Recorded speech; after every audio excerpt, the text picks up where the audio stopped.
I see. Thank you so much. The Adventurers Guild has been overwhelmed these days. No worries at all. We've always valued the strength of adventurers. Given the current situation, it's vital that we all work together. Since we're facing the same enemies, I'll send you the intel we've collected on the Abyss so far. Then we can take a look at how to coordinate our efforts. All right. Thank you so much. Hi, Catherine. It's us. Got any new commissions? You two have come just in time. I've got some good news. The Pyro Archon has finished assembling her forces and stationed them all across Natlan.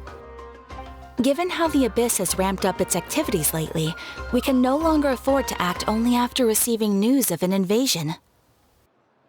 So the Pyro Archon suggested that the Scions of the Canopy and the Adventurers Guild focus on collecting and disseminating intel.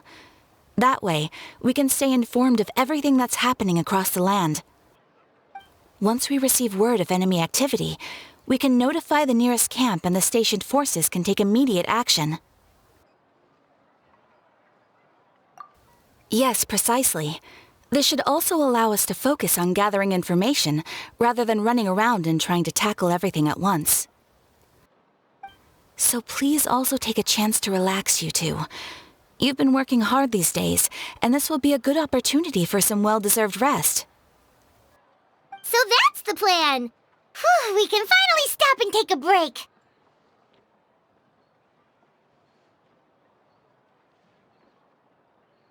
Paimon knows that. It's not like Paimon just wanted to lay here and do nothing. The movements of the Abyss are always unpredictable. There have also been times when it suddenly became more active in the past.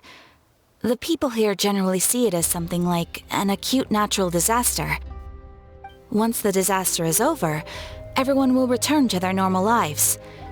We just all hope that day will be sooner rather than later. Oh, right. Most people have no idea just how bad the situation has gotten in the Night Kingdom.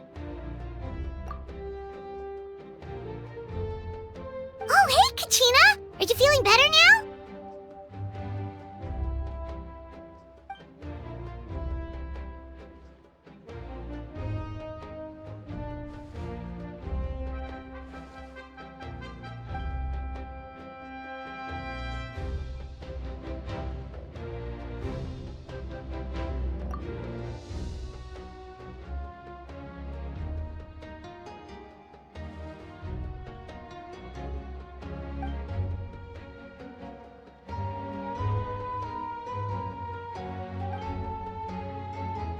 Wow! So we'll finally get to meet Shilonen, the legendary forger of ancient names! Paimon still can't believe anyone could forge those things.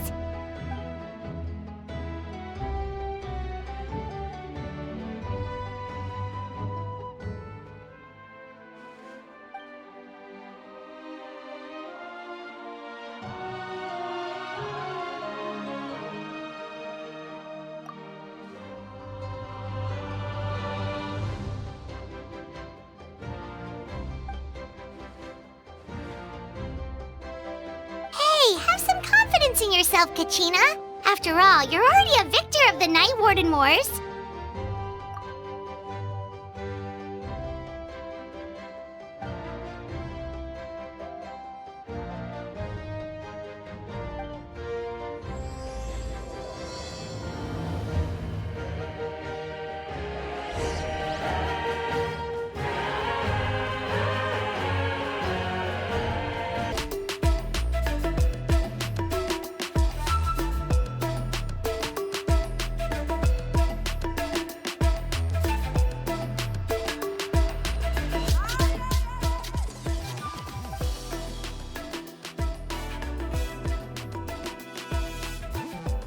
Ah, yes, so I've heard.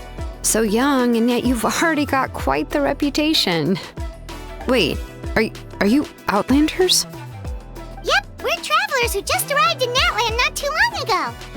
No, I mean, I was aware that you're travelers. It's just no one told me that you're Outlanders.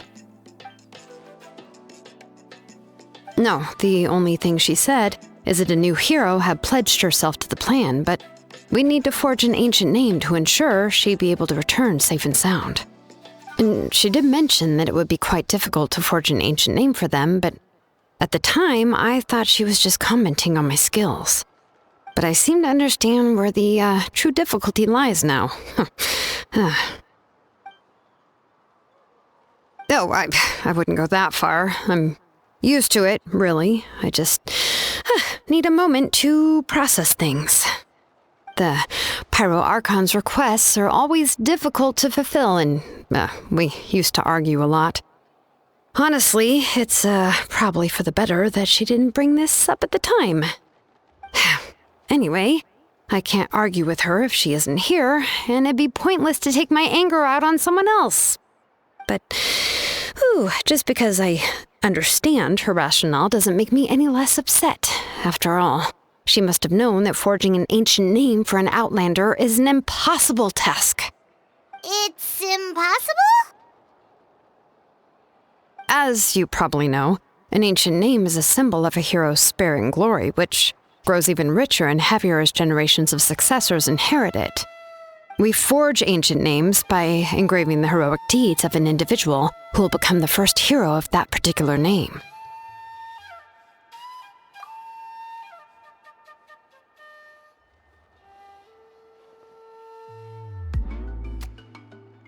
But they were all performed outside of Natlan, correct? Yeah, that's right.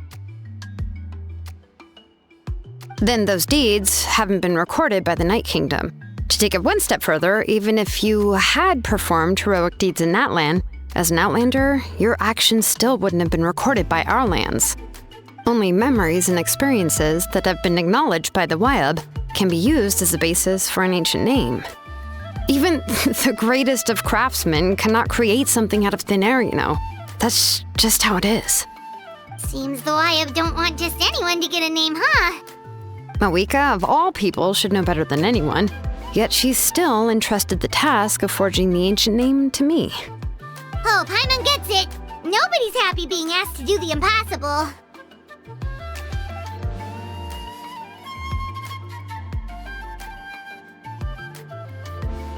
Ugh, don't remind me.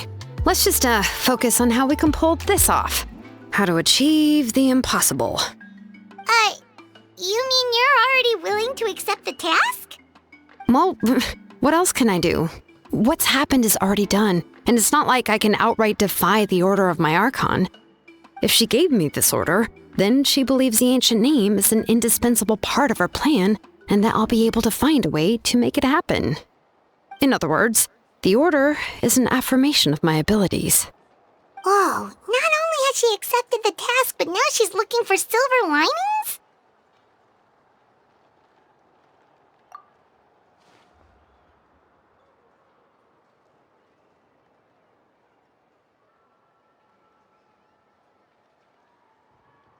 The key is getting the Wyab to somehow acknowledge the traveler's existence and record her heroic deeds. We heard the voice of a Wyab when we were in the Night Kingdom before. We even had a whole conversation with her. If we can talk to her again, maybe we can figure something out together. Well, every tribe has their own Wyab. How do we know if the one you met is indeed the best one for us to talk to? Plus, considering the unprecedented nature of this situation, I have a feeling that the acknowledgement of one Wyab alone would probably not be enough. I don't know. That requires a level of knowledge that I do not possess. We need to find a consultant who's an expert on all things Night Kingdom and Wyab. The first person who comes to mind is Lali at the Masters of the Nightwind, the one we call Granny Eatstali. Oh, we've heard that name before. We used her Spirit Speaker Stone to find Kachina's ancient name. A person who can make something like that must be pretty impressive. I'm sure she'd be able to help. Still, she's older now and quite eccentric. It's hard to even book a meeting with her, given that she's constantly holed up in her room and doesn't like to be disturbed. I've heard that to get her help, you have to be extremely patient with her and know how to keep her spirit up. I hate to break it to you, but Huh. Why is that? I mean, didn't she already help you before? And you even managed to save Kachina. Yeah, at the cost of her spirit speaker stone being split into two.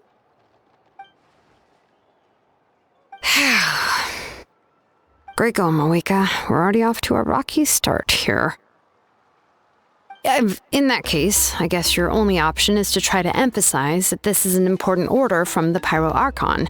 Hopefully, Seat Lolly would still want to show respect to the Archon. I'll also write you a letter on your behalf. If you can find someone to deliver it and mention some good things about you, then that should help too.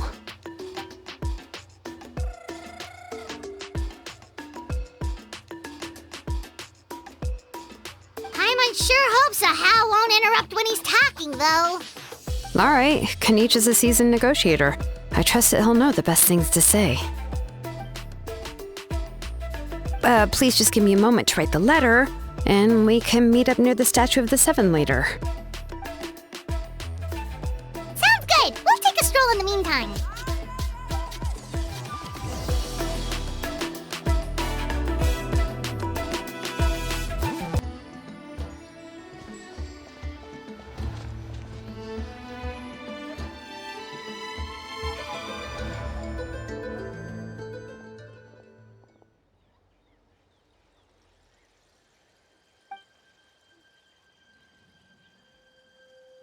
I'm sorry to put this on you, Kanich. It's just that you're probably the only person who knows how to deal with her.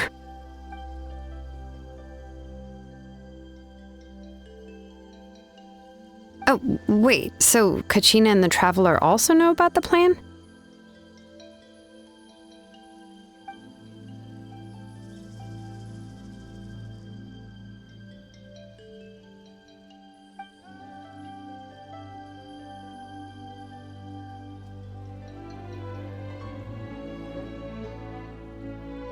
Right. She mentioned there are 6 heroes and that Shilonen is one of 4 that have already been acknowledged. Oh, well, then I suppose there's no need to keep any secrets between us. Having companions walk by your side is perhaps the best solace when facing such a bleak reality.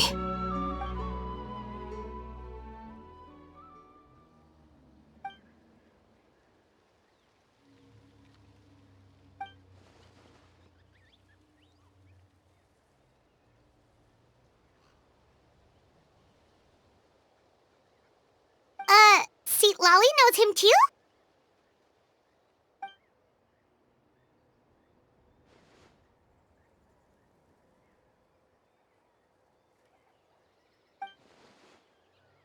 Given how the Masters of the Nightwind love to babble about dreams and revelations, they're already a pretty strange bunch to most. I've never met Auroran, but if they consider him the odd one, he's got to be pretty far out there.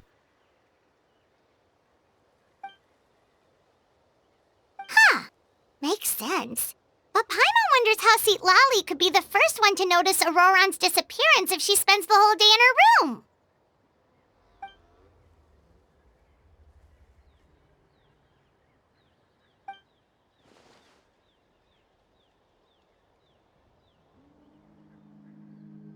Oh, so if I'm following, you mean we'll help her investigate Auroran and the captain's whereabouts?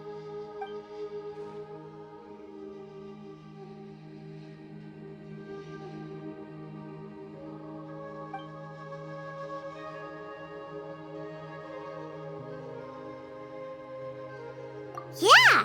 Plus, we kinda owe her one anyway to make up for breaking the spirit speakers down. This is a pretty well thought out plan, as expected of Molly Poke Kanich. Then, yeah, I'll leave my letter to you. Let's hope Seat Lolly can meet at the stadium in 2 days.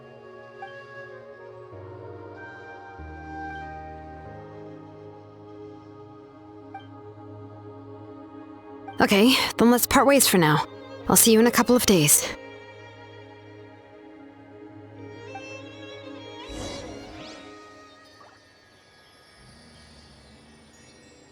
Onin, let's ask her how things have been going.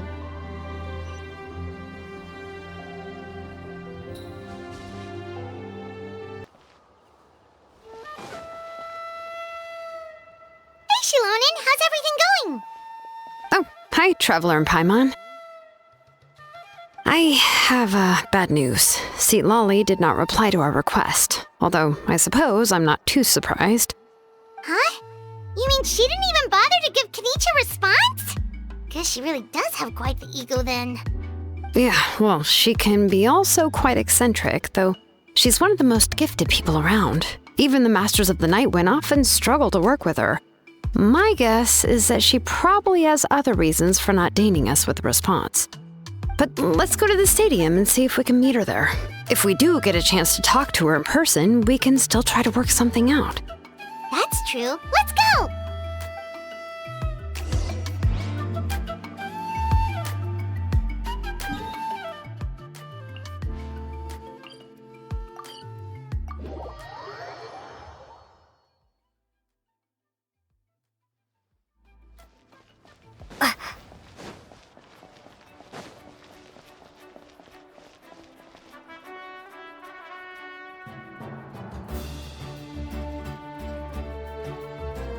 Paimon doesn't see anybody. Seems she's just not gonna show up, huh?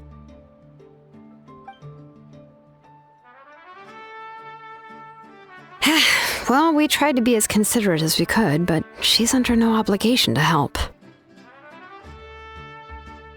That might be true, but this is still a request from the Pyro Archon, right? Shouldn't a subject always answer the call of their Archon? A subject? Well, if you ask me, I'd say we're all more like friends with the Archon. Yes, Mawika is our leader, but that doesn't mean there's any kind of tall barrier between us and her. The only thing is that she often has very high expectations of us. Huh. So even though she's super powerful, it sounds like she's actually pretty down to earth and easy to get along with. Unlike that old hag Granny Eatstily, right? Does she think she can ignore us just because she's famous? You all talk about her like she's some kind of huge deal, but she didn't even bother to reply to our letter! Seriously, if she didn't want to come, she could at least let us know. If that's what aging does to you, Paimon never wants to get old. Oh, really? So, that's how you see me? Who's there? Who's talking next to Paimon? Oh, don't mind me. I'm just a disgruntled old hag, right? Come on, relax. I'm sure my bark's worse than my bite. Huh? Lolly. Wait, you're Lolly? You're Granny Eatstily? Yes, Granny Eatstly. But emphasis on Eatstly, not Granny. You must know this trope from light novels, surely. They use it all the time. The young man who's actually the oldest person in the room. The girl next door who turns out to be a seasoned veteran. The wise sage who looks like a little kid. Oh, wipe that look off your face! You've seriously never seen an older lady that doesn't look her age? Okay, well, don't go thinking it's a trick either. See? I'm barely wearing any makeup. Did I forget to mention, she's called Granny, but she's actually pretty young. It was an honest mistake. I guess we've just gotten used to it. I'm sorry. So, how old are you actually? What? How dare you? Don't you know it's rude to ask a lady her age? Paimon really didn't mean to offend you, it's just that your case seems really unique.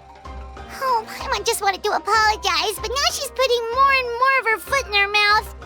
Really, Paimon just got a little mad since we thought, well, you were gonna leave us out to dry. It was my idea to invite you here, Lolly. So if you're upset, you can just take it out on me. All right. I was only joking. I didn't mean to chastise anyone. There's really no need to take all this so seriously. If anything, I'm gonna feel awkward if we keep this going. I received Kenichi's letter and was planning to attend this meeting. Since I had already decided to come, I figured there was no need to draft a reply that simply said, "Understood." Besides, just showing up is the most important part. No? but of course... It's also natural for people to get held up by one thing or another as they're trying to leave the house. It certainly was a bit awkward to see that everyone else had arrived before me. At first, I was thinking of quietly sneaking over, but since you were already here waiting for me, I started to think about how I should phrase my apology, only to hear you all talking smack about me. Anyway, that's the whole story. Honestly, it's not like I owed you an explanation anyway.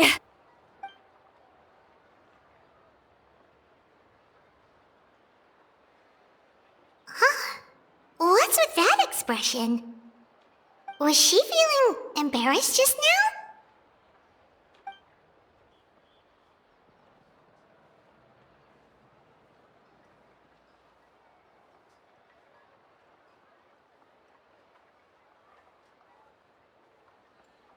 When the Masters of the Night Wind say they struggle dealing with her, I wonder if the feeling is mutual. She seems to be pretty awkward herself. Everything she does and says seems a little forced. Anyway, Shilonen, I heard that you require my help in crafting an ancient name. Correct. The situation isn't like anything we've handled before. Let me explain. I see. So Mawika has asked you to forge an ancient name for an Outlander. Well, that would be a first. And you've also heard all about Auroron. I must say, he's always been a good kid. I can't see him joining the Fatui of his own volition. He must have been coerced somehow. Yeah, that's what we came here to ask you. We'll help bring Auroron back if you help us solve the problems of forging the ancient name. What do you think? I suppose I'll just call you Traveler for now. Traveler, come here. Let me take a good look at you.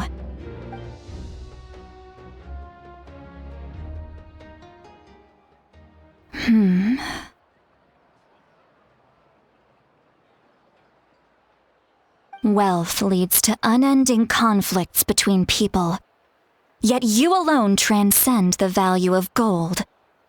Baleful thunder and wrathful waves bring terror to mortal hearts. Yet again and again, you've braved them to find new worlds.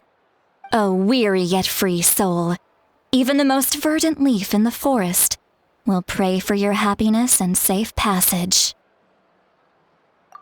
Those are all the things that I could see in you. You've experienced far more than even most mortals could dream of. You possess the heart of a sincere hero, along with the conviction to lift a torch above your head and walk headlong into the night. Huh? Don't move. There's something here. Huh? What thing? Don't scare Paimon. Is the Traveler gonna be okay?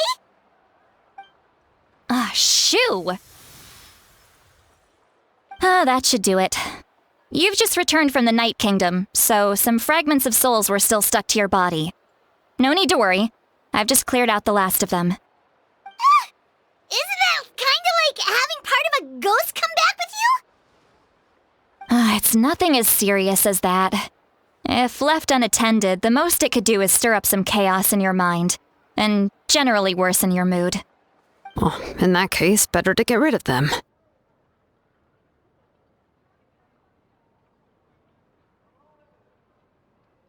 It was nothing. Shilonen, let's follow your proposal. Once you've brought Auroron back, I'll take you to see the Lord of the Night. The Lord of the Night? But don't we need to talk to the Wyab of the tribes? Something this important is beyond their jurisdiction. Only the Lord of the Night can decide whether we can grant an ancient name to one who does not hail from our lands. The Lord of the Night is an ancient entity that rules over the entire Night Kingdom, constantly borrowing the power of the sacred flame to combat corrosion from the abyss. Oh, so you're basically saying it's even more powerful than the Wyab of the tribes. Well, that sort of makes sense, being the Lord of the entire Night Kingdom and all. Not exactly. It's not so much that one's more powerful than the other. But but never mind. That's not important. It would take too much time to explain. Just listen carefully to what I'm about to tell you. The Lord of the Night is currently in a deep slumber, and we can only communicate with its consciousness while in a trance. In other words, in a dream. But I will need to prepare a few more things if we are to hold a ceremony to achieve the state of the trance.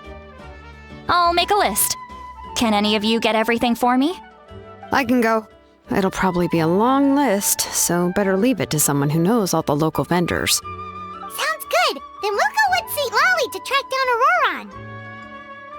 Phew, the Fatui are nothing to scoff at, so please, be careful during your investigation. If you need any help, just come find me. Yep, we'll be sure to play it safe.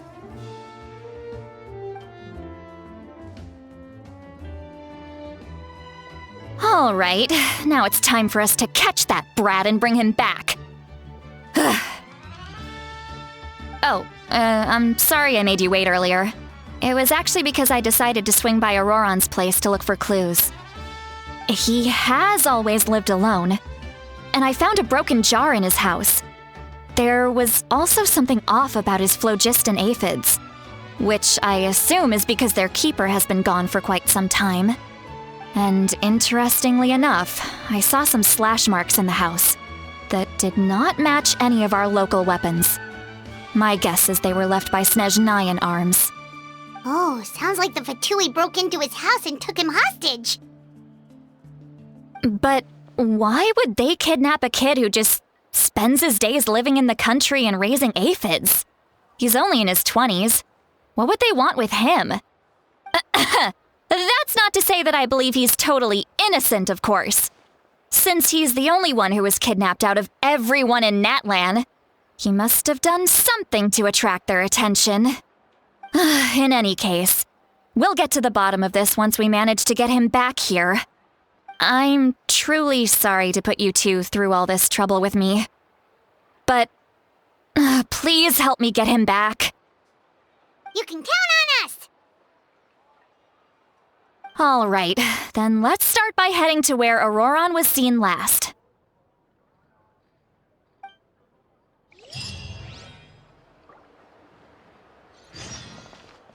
Can't taste that bad, right?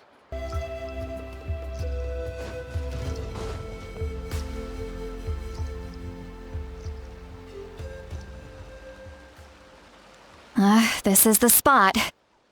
An eyewitness claimed to have seen Auroron speaking to some Fatui soldiers here. I don't know how much you're willing to believe me, but Auroron really is a good kid. I see no reason why he'd suddenly get involved with a Fatui. I'm convinced that what the witnesses saw was actually the Fatui coercing him, or perhaps trying to extract information. However, I doubt anyone would believe me, given there are no signs of a fight. Didn't Kanich say that she's a big name in Natlan? Feels kinda weird to see her so frustrated and helpless like this. Auroron? Well, he was left at the side of the road as an infant, and the people of the tribe took him in. You could say that everyone had a hand in raising him. He learned a lot from us, and once he reached adulthood, he built himself a house out in the countryside. He spends most of his days growing vegetables and raising aphids, living off of what he harvests from the garden. He's always been such a good kid. He would even get his friends to deliver whole bags of fresh produce to my place. Oh well, let's keep looking. He can answer all of our questions once we find him. He's been raising phlogiston aphids for a long time, and since they were disturbed, they secreted a special type of phlogiston. We can use that substance to track his movements. Let's follow the phlogiston trail. Huh? What trail? Paimon doesn't see anything. Oh, right. I forgot your eyes don't naturally perceive such things. Here, give me your hand.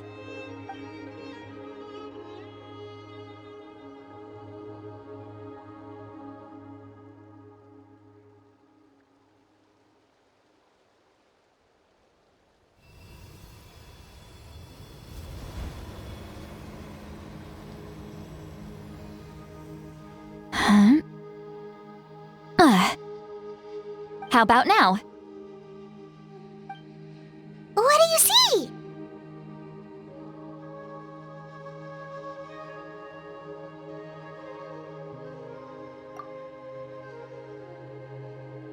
Whoa, Paimon can see it now too! That's right. I used a spell to temporarily transfer a portion of my senses to you. For a short while, you'll be able to see the phlogiston too. Wow, you can even share your senses with us? First time Paimon's heard anything like that. It requires a very rare spell that most people aren't adept at. But don't worry, it's a cinch for me. Between the two of you, it seems the Traveler's senses are a bit stronger than Paimon's. When I held your hand just now, I could sense that you've got a great affinity for phlogiston. You're extraordinarily gifted. Anyway, we'll need to use our vision now to track down Auroron. Good luck, you two. Over here, this way! See, Lolly might say a lot of deep and confusing stuff, but this spell of hers is really something. What was that? Oh, Paimon was just complimenting you, really.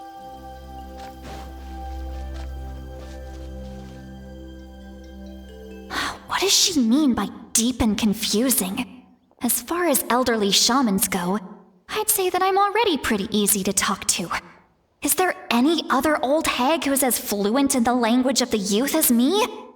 But is my way of speaking still not trendy enough?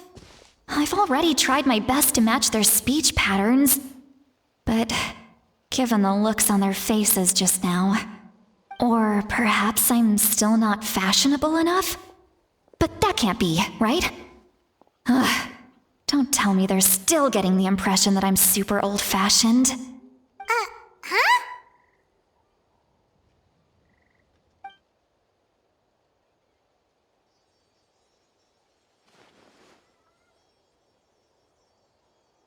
Was that Seat Lolly's voice?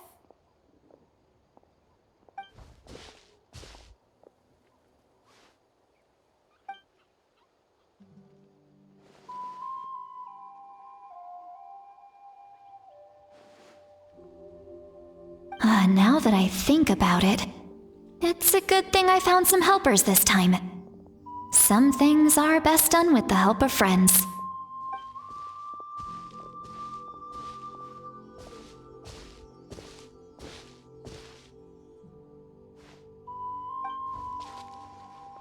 Oh?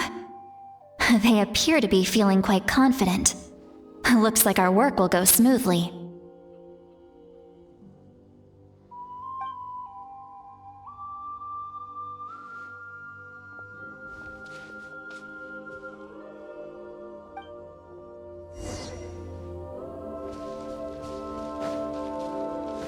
Hey, looks like there's a new camp over there. Let's go take a look. That little brat, I swear. I just hope he hasn't gotten himself into any real trouble. Yep. Judging by Paimon's experience as a guide, it definitely looks like people set up camp here. Wait. The phlogiston here is a bit odd. Let me see.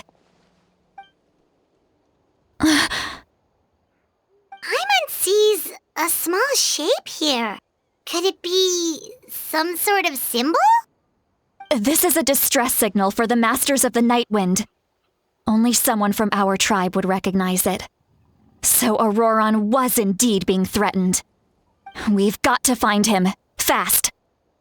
Leaving such a subtle mark implies that he was trying to be discreet. In other words, he was probably under the Fatui's watch. If they notice us, we can just charge in and fight them to the death. But what if my darling grandson is also there? I can't have him caught in the crossfire. No, I've got to be careful. Otherwise he'd get hit as well. How annoying. No, I've got to stay calm and keep my composure.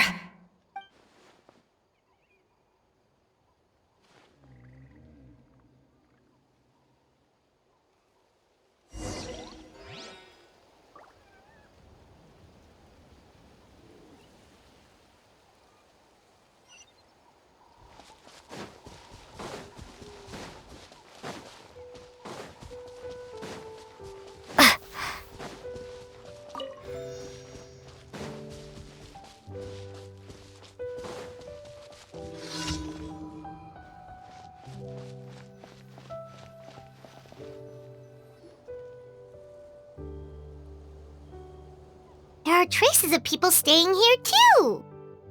Wait a second. The phlogiston around here is jumbled up. I can also smell a mix of elements in the air. Pyro, electro, and some other elements as well.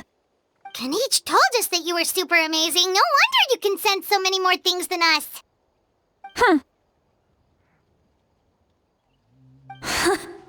It's about time that little brat said something nice about me. There are signs of a struggle here. Judging from what's left on the scene, there must have been a fight. But after that, the factions seem to have gone their separate ways. Both the phlogiston and the elemental traces in the air support that. Do you still remember the little mark we found before? Paimon's thinking, what if Auroron wanted to leave another distress signal, but was caught by the Fatui?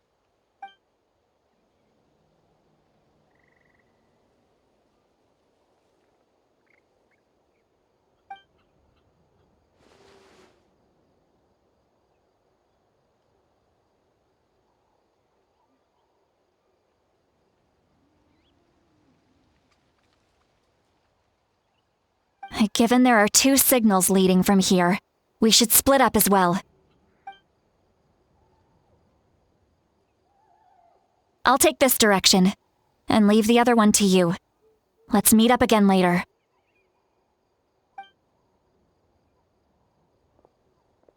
Auroron, what the heck were you doing?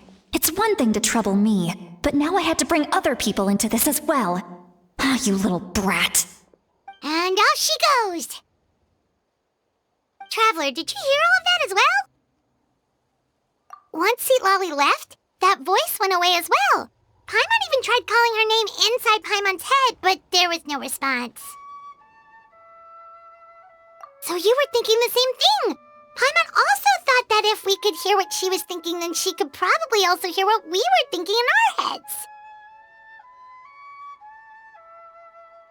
She did say that she was quite adept at this spell, and it doesn't sound like she's had any trouble with it in the past. Maybe we're a special case and can hear her thoughts as a side effect. If you think about it, she's really got a lively inner world. It paints quite a different picture from Paimon's first impression of her.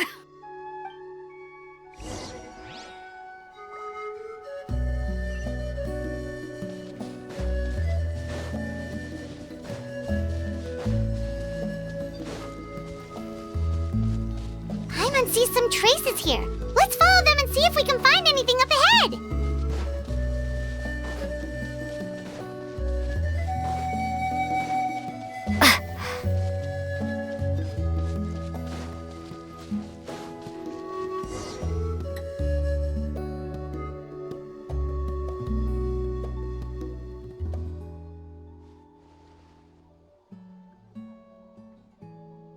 Did you find something?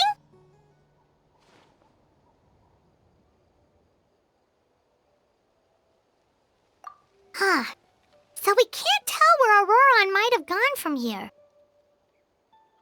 That's weird. The phlogiston trail suddenly stops. We can't make anything of these footprints either. But he can't have just evaporated into thin air, right? We know he wasn't alone. He had all those Fatui with him.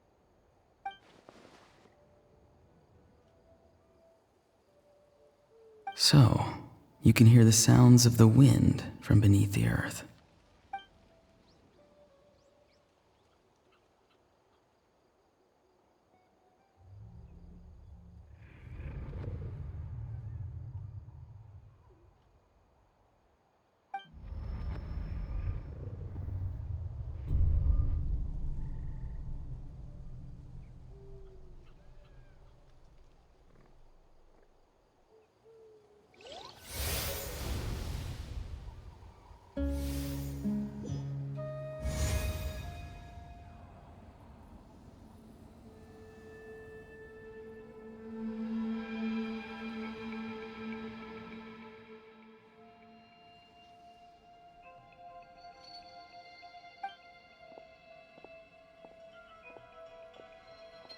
I'm very sorry, but please do not move.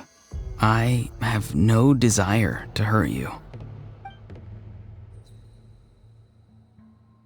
I apologize that our first meeting has to take place like this. It's just that you're much like one of those animals with ears that perk up as soon as it senses danger in their environment. And given your combat proficiency, I would not have been able to gain an advantage over you if you were anywhere else in the world. However, you're now in the Night Kingdom, a familiar domain to the masters of the Night Wind. Hello, traveler. I'm Auroron, the one you've been searching for. Ah, the Fatui's custody. I see. So even Granny has told you that I was coerced by the Fatui.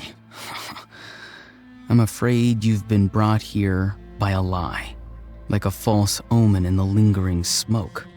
My friend and I only left those traces to lure you here. Deceiving you was never our true intent, however. It was simply the fastest and most feasible way for us to set up a meeting.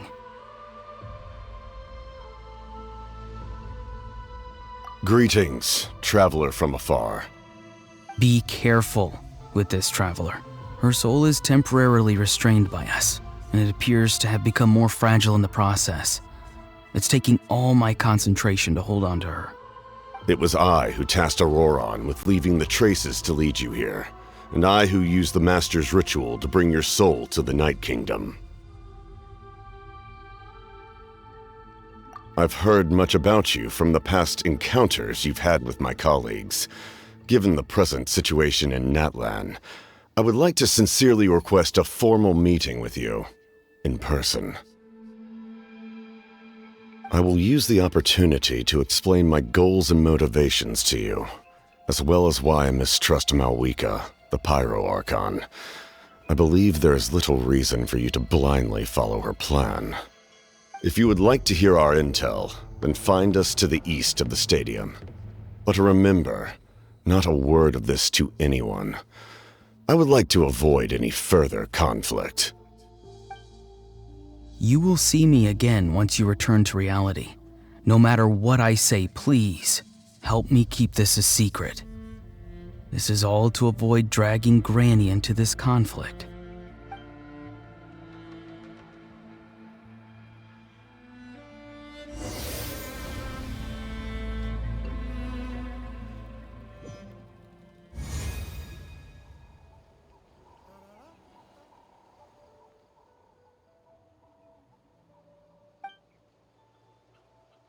Hey, what happened just now?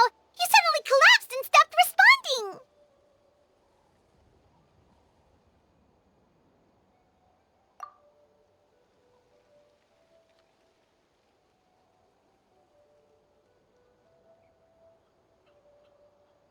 Hey, why are you sitting on the ground? Are you okay? See, Lolly! She froze for a moment and then just collapsed to the ground! Could it have been those leftover remnants from the Night Kingdom? Do you have any itches or pain anywhere? Don't worry. We can take a short break. Sorry, I know I asked for your help. But had I known you were feeling unwell, I wouldn't have taken you on this trip with me.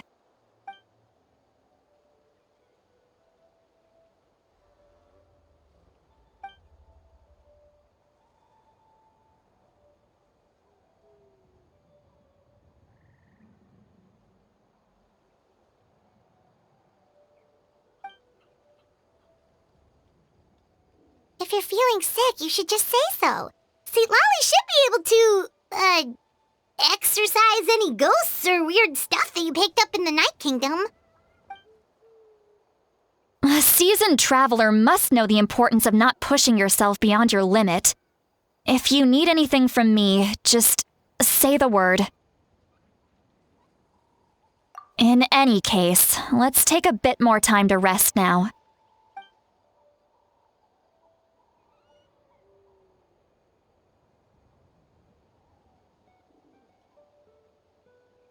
Need to be more careful next time. Feeling better yet, Traveler? All right, let's get ready. I followed my phlogiston trail earlier to a stronghold guarded by soldiers. I have a feeling that Auroron is probably being held inside. Oh, so it's close by. Then let's head over right away.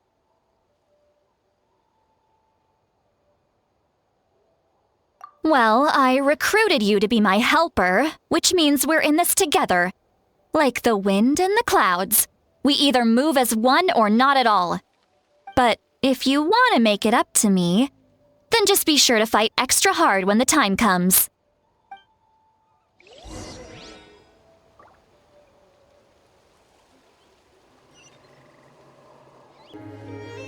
Look over there. Huh? Paimon thinks she sees someone in the middle of the camp. That's Auroron. So he really was taken by the Fatui.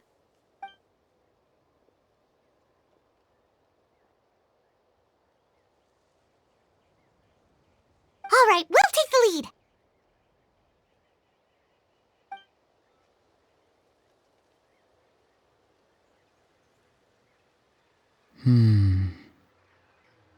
Hey, quit daydreaming. Don't you have work to do? I cannot see the sun. What? Without the sun, I cannot see the truth.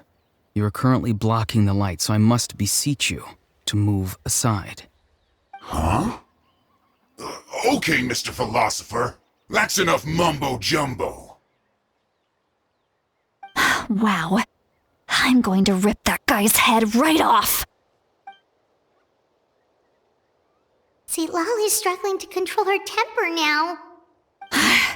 Are you ready? Let's go kick their butts. On my count. 3, 2, 1! Still trying to resist? You've got no idea who you're up against! Solidify! Everyone hold hands.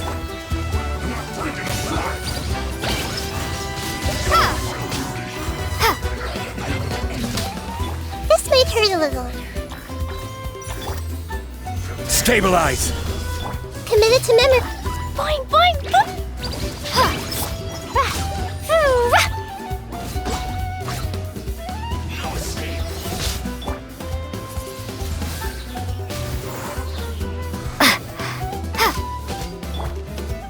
Gather!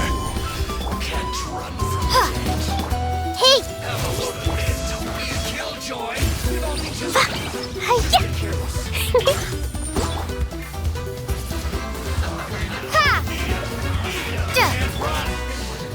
Solidify!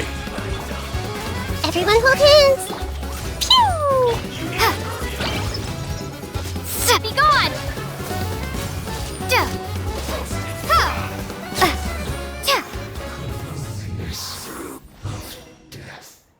Auroron! Granny! Paimon knows she's called Granny Eats to Lead, but it's still kind of weird hearing someone actually call her Granny. And greetings to you too, other Granny.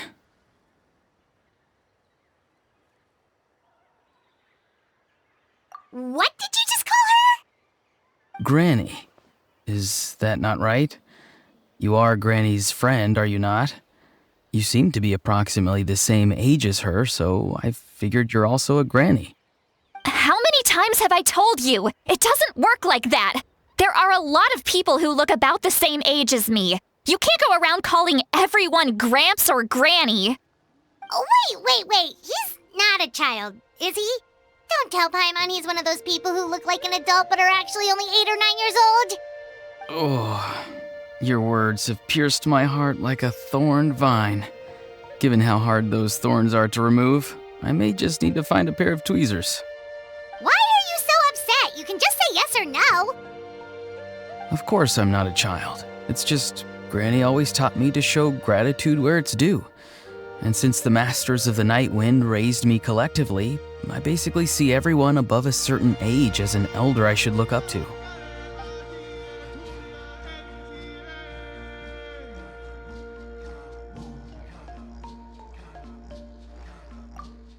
Exactly. But if you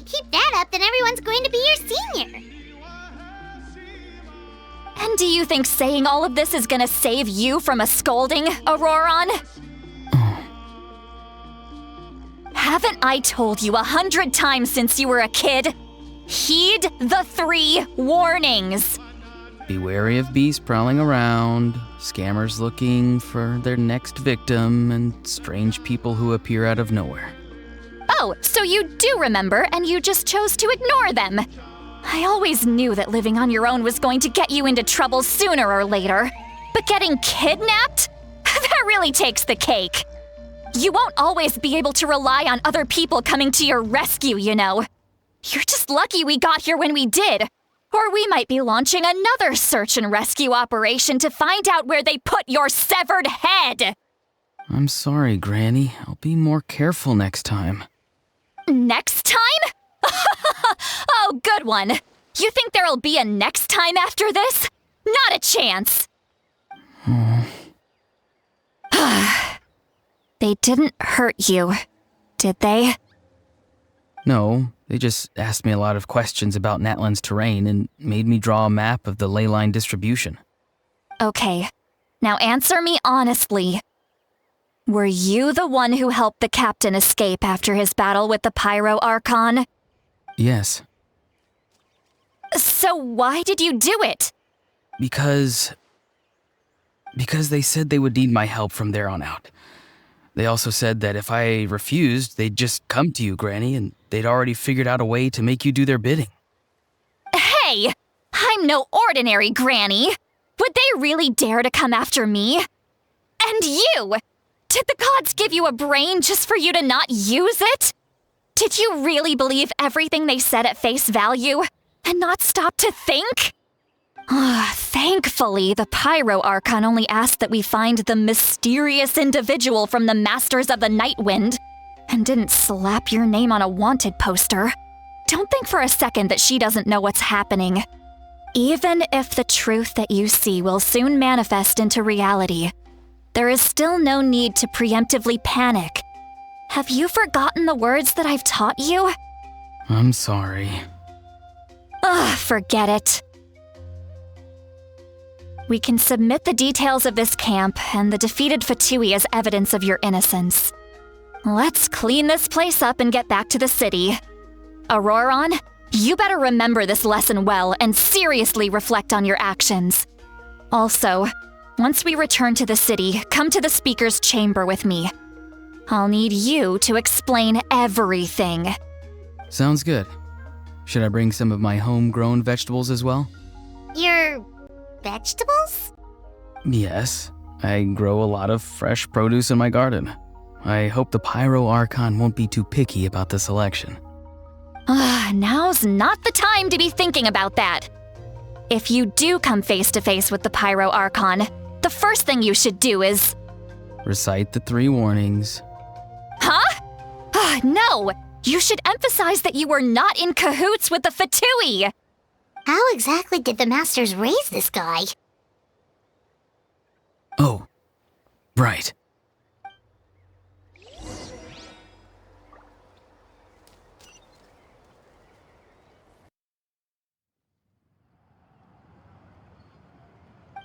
I see. So Auroron came to the captain's rescue because he promised to help him in exchange for Citlali's safety. That's right. I'm sorry. Now that you know Auroron was only trying to protect another member of his tribe, could I ask you to petition the Pyro Archon for her forgiveness? We'll give her a full report. We'll let you know once she's reached a decision. Will I need to stay here? Technically, yes. But if Miss Citlali is willing to serve as your guarantor, then we can release you from custody. Sure. I'd be happy to do that. I don't have any more time to waste here. I still have other things to do. Understood. Thank you very much.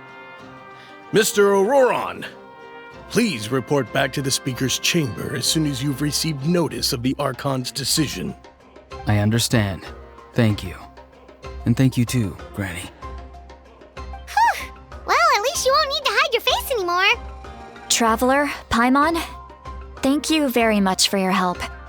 And don't worry, I haven't forgotten about my side of the deal.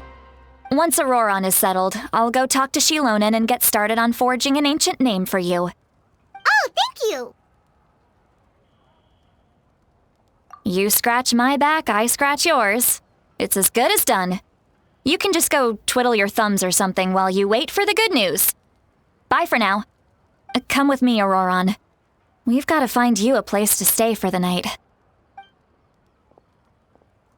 Goodbye, Other Granny.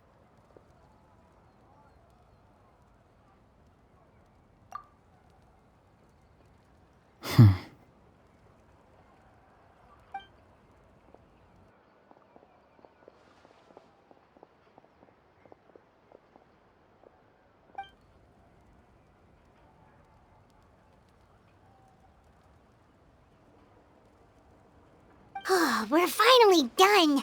Alright, it's time to find some grub. Huh? What is it, Traveler? What? The captain? Sorry. Paimon just didn't see that coming. So you really saw him in the Night Kingdom? And he didn't attack you? Oh, that Auroron, what is he up to? He sounded earnest enough just now. Paimon would have never guessed anything was happening. All that stuff about protecting Seat Lally and being forced to help the Fatui when he's actually been a willing accomplice all along. Yeah, you're right. Still, Paimon appreciates you telling her about this. Paimon will support your choice no matter what, so if you want to go, we can go together. We still have another whole day before the meeting, so we'll just meet with them when the time comes.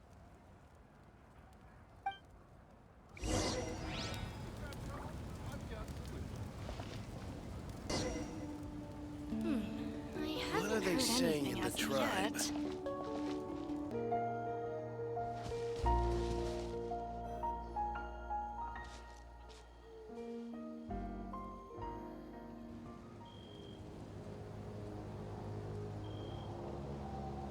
Weird. Paimon doesn't see anyone.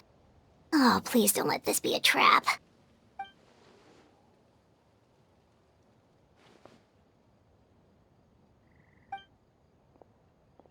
What was that? Good evening. Nice to see you again. It's you. You shouldn't pop up from behind people like that. What are you, a ghost? I'm terribly sorry. It's just a force of habit. Ugh, and what's with you apologizing all the time? You sound so polite and honest, but you're actually doing shady stuff behind people's backs. You're right. Granny tells me that too. Huh. Come to think of it, you remind me of her. Sometimes you two sound really similar, you know. Oh, so you're gonna call Paimon Granny too now? Well, I could.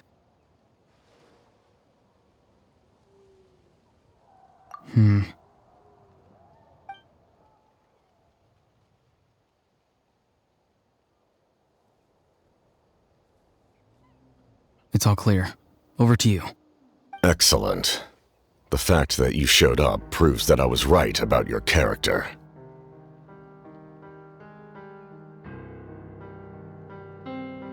Yet, there's been a lot of talk about you. Child told me that you're passionate about the unknown and willing to take risks. Rather than facing you as an enemy, I would much prefer to bring you to my side. If we allow the current state of things to continue, we will inevitably clash, and that's a scenario that I'd very much like to avoid. I've long heard of your exploits across the nations. Though you have crossed swords with my colleagues many times, I know that you are by no means an unreasonable person. And once you've learned the truth that the Pyro Archon Malwika would never willingly share with you, you may just find it in your heart to consider my proposal. I assume you've already been informed of the Pyro Archon's plan. In order to defeat the Abyss and save Natlan, she still needs 2 more heroes to appear. Wait, how did you know that? Never mind. Guess that's not important now. I've long kept a close eye on her plan. To be frank, it's an exceedingly risky plan. Will the heroes really appear? And even if they come to her, will their power be enough to drive the Abyss back? If any part of the plan goes awry, all of Natlan, even all of Tevat, will pay for her mistakes. Now, you may have been led to believe that this is the only plan available to her. But what if I told you she's had another emergency plan all along, the details of which she has chosen to keep hidden from you? An emergency plan? Yes. A way to keep Natlan intact, even if her original plan fails. But given the painful cost of its execution, she has chosen to keep it as a mere backup plan.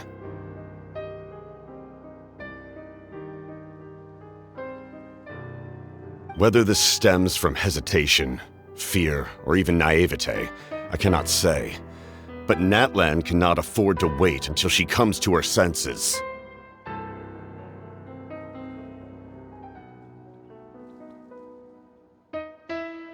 My fear is that given the enormity of the decision, she will be reluctant to confront the dire reality we face until it is too late. There will be no time left to execute the backup plan, and all of Natlan will be lost to the Abyss. We have to make the decision for her, here and now. Yeah, do you have any evidence for all this? Just telling us a bunch of scary stuff isn't enough, you know. Besides, wasn't it you who tried to seize the Gnosis for the Tsaritsa's plan?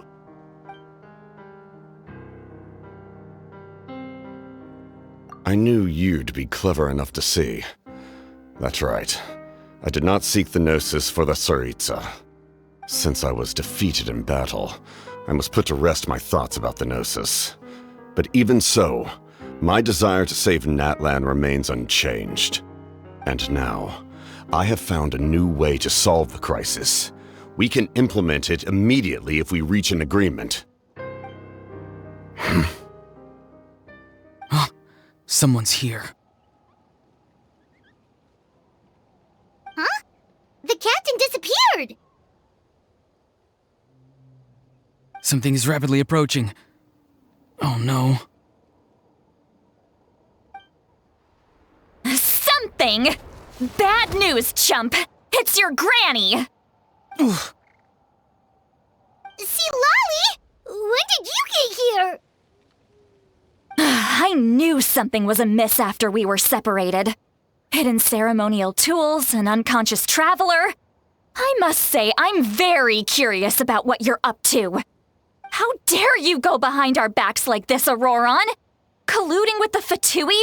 Really? Oh, here we go again. Cat got your tongue, huh? You really think you can avoid a scolding just by staying quiet? I'm not trying to avoid anything. Oh, and now you're talking back. Well, go on then. Explain yourself. What the heck are you up to? I'm sorry, Granny. I feel so guilty. You! That's it! Where are my tools? I swear if I don't teach you a lesson right here and now, I'll... Wait, see, Lolly! Please, calm down. We, still learned a lot of info, didn't we? Like the fact that the captain isn't trying to seize the Gnosis anymore. So, maybe just save the scolding for later, okay?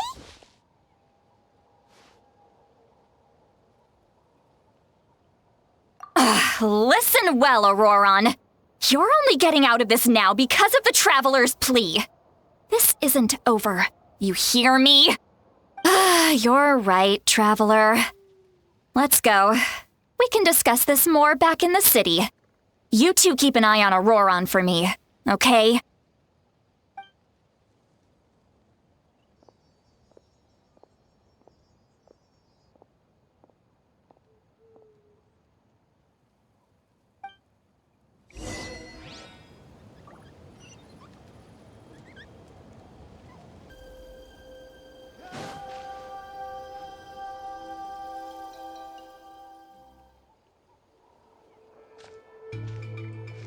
In all my years, I've never had a child cause me so much grief. Do you seriously not see what's at stake here? You've got a head on your shoulders, Auroron. Use it! Why did you help the captain? And I want the truth this time. No answer? Think you're being smart? Then let me ask a different question. What does the captain want? What is his purpose in Natlan? Really? You're just going to stonewall me?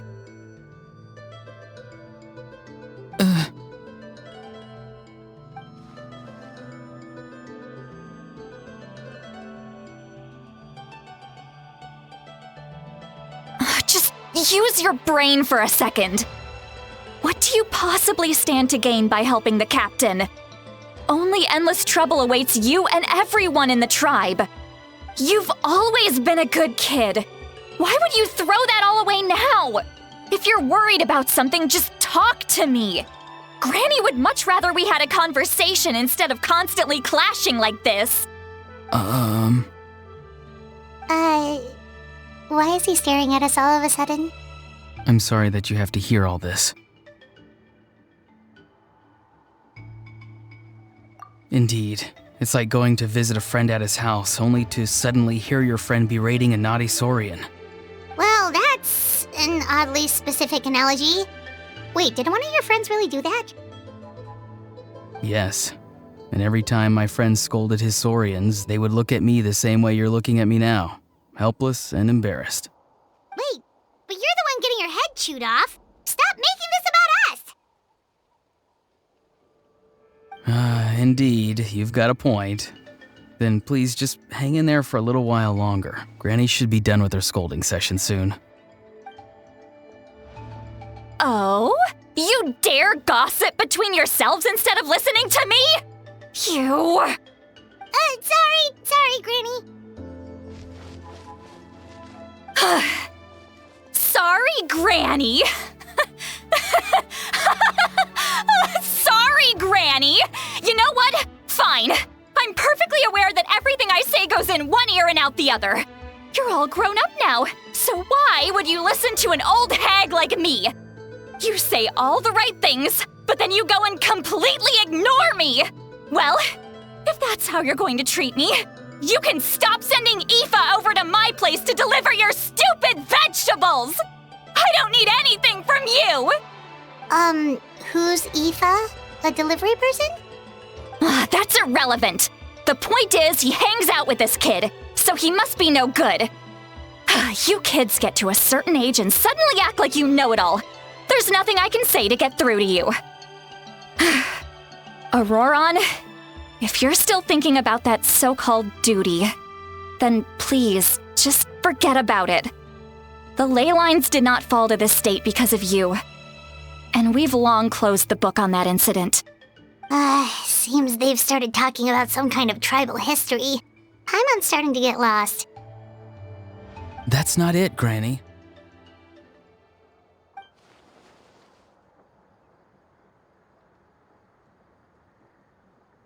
I know you tend to get down on yourself when you're upset, but I can tell I really hurt you this time.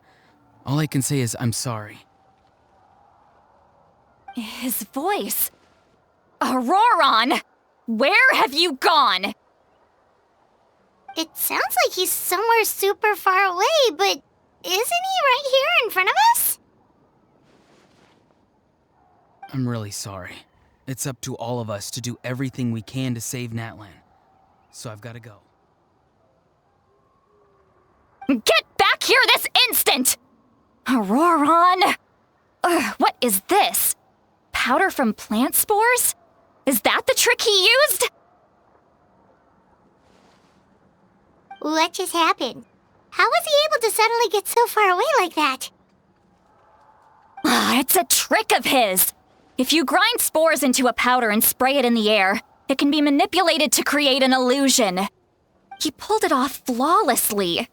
He must have put a lot of time into perfecting it. Don't tell me that's how he's been hunting in the fields these days. Couldn't he have picked up something more useful? Little brat. That's it. The next time we meet, I'm definitely going to break his legs. Whoa, that's a little extreme. But still, his goal is also to protect Natlan, then can't we work together?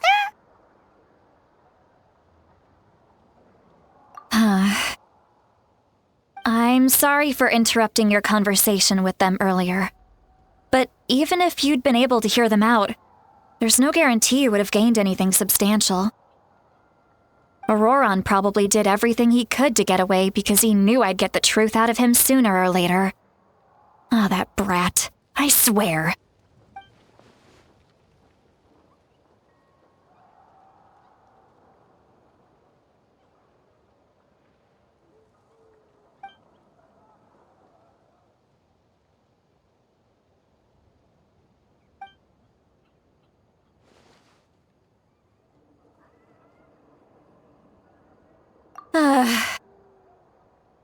We've got quite a long walk back to the city. Let's take our time.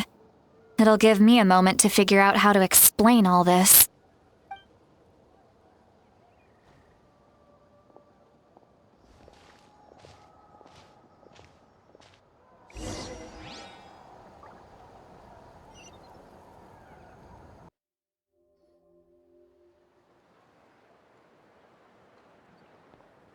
Do you two have some time? Feeling hungry? How about we get something to eat? Oh, right. It's been a while since we last ate. Now that we can relax, Paimon just realized how hungry she is. Then let's go. We can find somewhere to sit down and talk. Food and drinks are on me.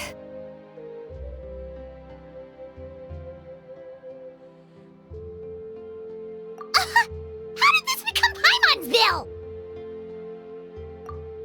See, Lolly looks quite down on herself.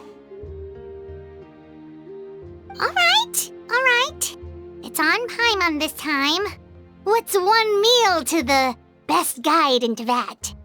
So you can just sit back and enjoy, sweet Lolly. Paimon will take care of it. Hey, come on now. You won't even let me take you out for some food and drinks? I just wanted to treat you to a meal. Are you sure? We can save you some Mora. Mora is the least of my concerns. Besides, we're definitely due a meal after all the time we've spent together. Let me get this one. I might be an old hag, but I like to think I'm not completely useless. Sure, that's fine with us, but Paimon doesn't want you to be sad, sweet Lolly. Don't worry. I'm sure a juicy grilled steak will work wonders.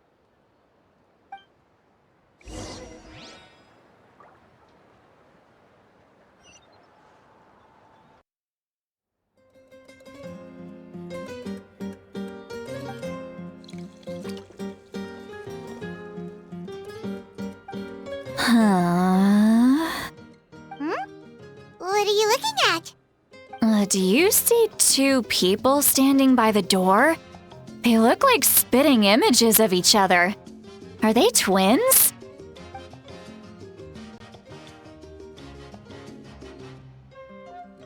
But Paimon only sees one person there. Huh? How could that be? I guess my mind isn't as sharp as it used to be. Give me another bottle, boss! Do you think she's drunk? There you go, miss.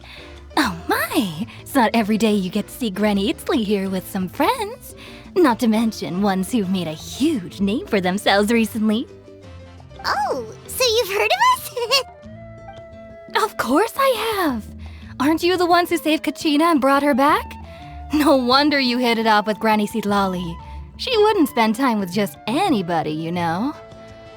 I don't even remember the last time I saw her with a new friend.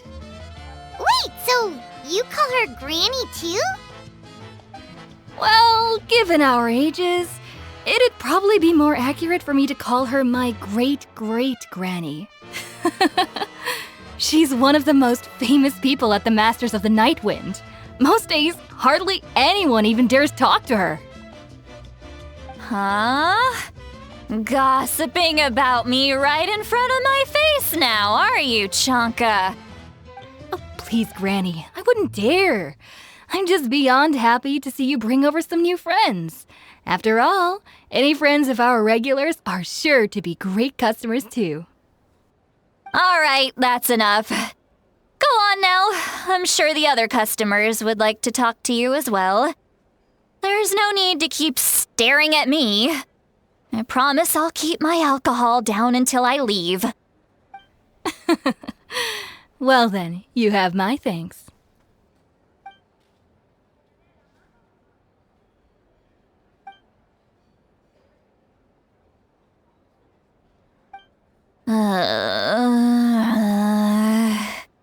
Seat Lally? Seat Lally? Who's that? You got some gall calling me by my first name. Let me guess. You want to test your skills against Granny Eatsley, don't ya? Are you still with us, Seat Lally? You're kinda talking to no one. You chumps come around here, picking fights with me? Well, you know what happens next. You lose, and then run off home to tell everyone about how I'm this big scary bully. It's always the same story. You brats start it, I finish it, and then I end up with the reputation of being some kind of terrible monster among the shamans. I mean, come on. Monster? Me? Really? What did I do to deserve that? Granny Seat Lally, you're not a monster at all. Exactly! And while we're at it, I'm not some lazy slacker either. Between meditation, advising the chief, and speaking with the Wyab, I actually have a pretty packed schedule, you know. Oh yeah. And I have to mentor all the new kids! Hey, new kid! Yeah, you! Don't play dumb. Didn't I teach you how to find phlogiston? You see? I know my stuff. I'm a good teacher! You tell him! That's more like it! About dang time someone showed me a little respect. Yeah, Granny's a hard worker, all right. You can always rely on old Granny.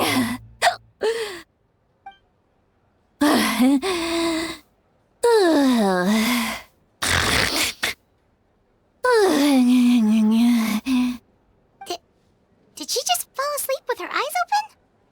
Oh, jeez. Behind this pitch-black curtain, a chapter of hatred reveals itself. Behind the smoke. The lingering smoke. She's meditating again.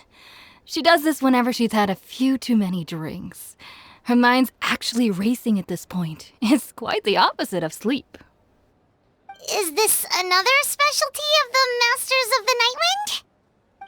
No, I'd say it's an ability that's unique to Sitlali herself. While she can easily pick up everyone else's skills and tricks, few have been able to master hers. Warning, warning. Red, the color of danger, has now arisen within that pair of eyes. Huh?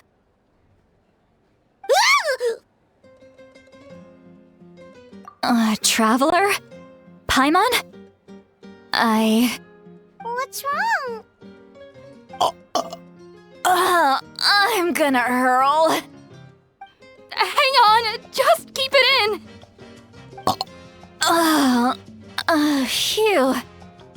Okay, it's passed. That was a close one. You had Paimon worried. Paimon really thought you were about to barf all over the table just now. How embarrassing. I'm sorry you had to see me like that. That's never happened before, I swear. I've never thrown up, not once. Are you feeling okay? Want to take a quick walk and get some fresh air?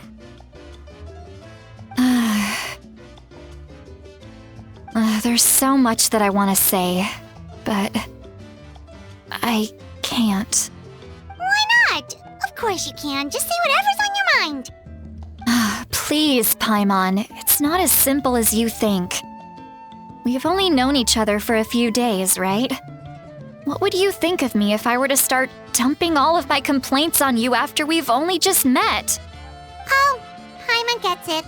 You're hoping that we wouldn't think less of you no matter what you're about to say. No, that wasn't my point at all! Seriously, don't you youngsters know anything about shame? I'm talking about shame! I've lived all these years and still can't get rid of it! Surely, you know the feeling too? Actually, about that. Huh? Tell me what? Yeah, this is as good a time as any.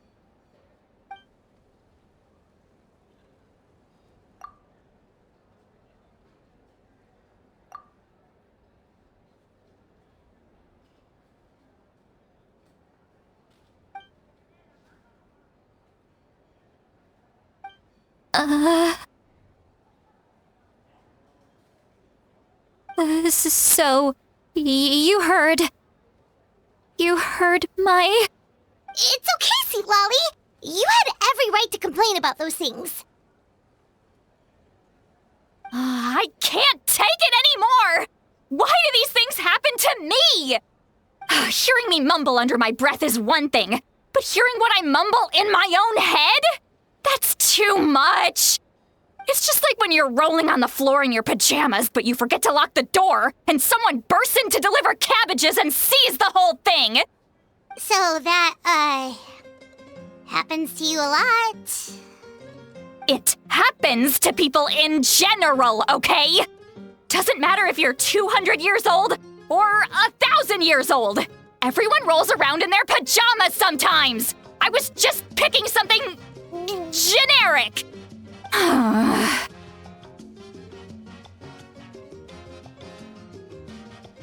Take a walk with me. I have things to share with you. Looks like she's completely given up. Like those criminals who just confess everything and accept their fate.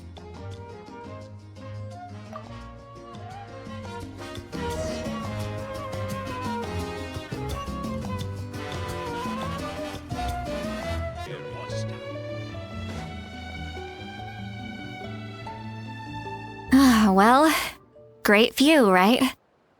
I love coming here by myself. Wow, it's beautiful! You're making me want to cry. Oh no, what do we do? Please don't cry! I was an expression, okay? A figure of speech. I'm just... embarrassed. Here you are thanking me. Even after you helped me all this time. Let's just have a casual conversation. It's easiest that way. Really? You don't seem like the kind of person who keeps things casual. Well, I guess I used to be more of a stickler for the rules. And you're right, I don't usually open up to the people of my tribe like this. I'm just an eccentric old hag to them. That story's been passed down so long, it might as well be true. But you're just a regular person. The kids of my tribe would have a heart attack if they heard you say that. Granny Eatsley is a powerful figure. Be careful around her. That's what they'd say. Well, you are powerful. Are they afraid of you? Some are. Others are mad I always come out on top. A few decades like that, and people stop knowing how to deal with you. What about you? Are you scared of me? We don't find you scary at all. Huh. That's because you're not from my tribe. You don't know how many delusions of grandeur I've destroyed just by existing.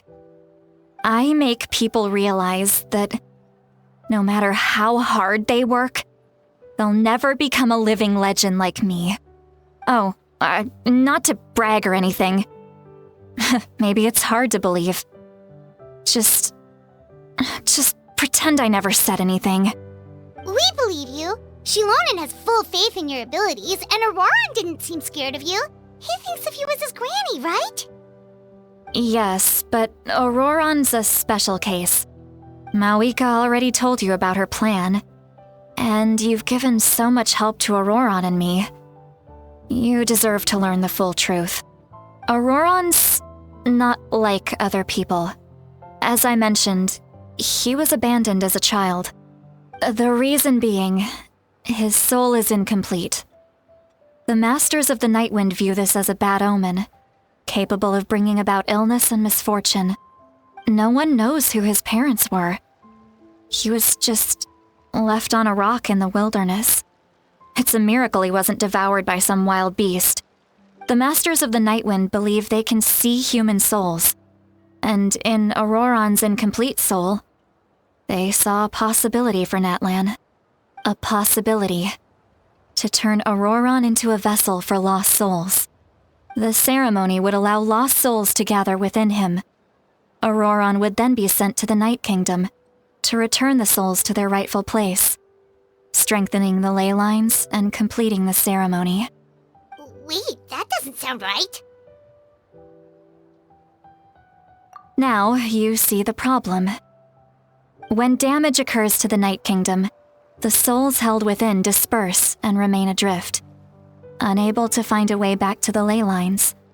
This loss of souls damages the Night Kingdom even further.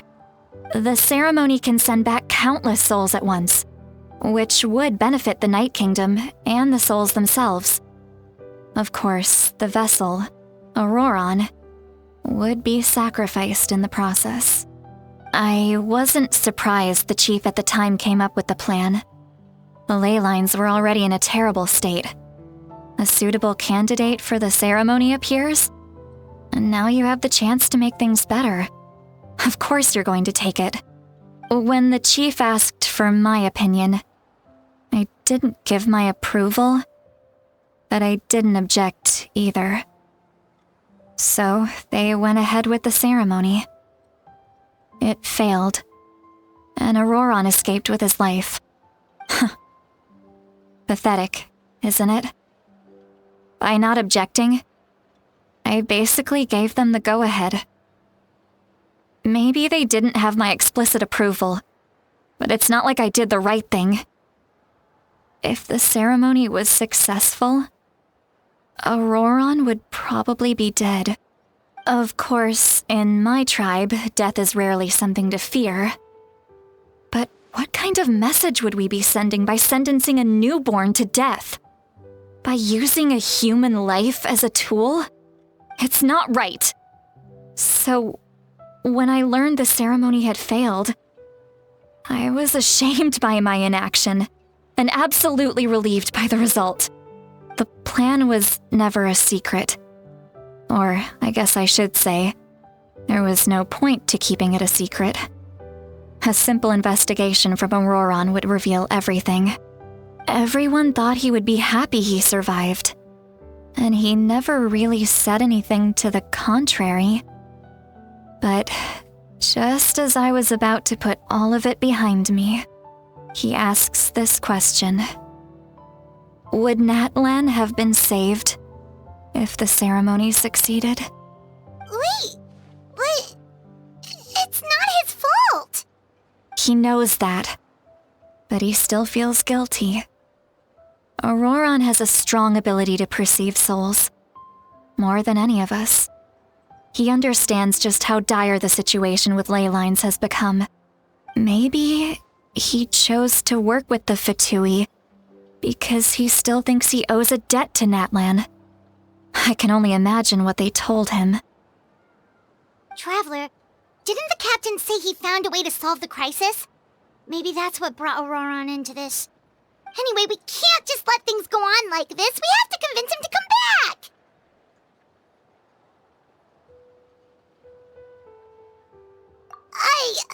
You don't look so good, Sweet Lolly. Maybe you should head back and get some sleep. Probably drank too much. It's okay. The fresh air is doing me good. Okay. Forget that. I need to go home. I hit it a little too hard.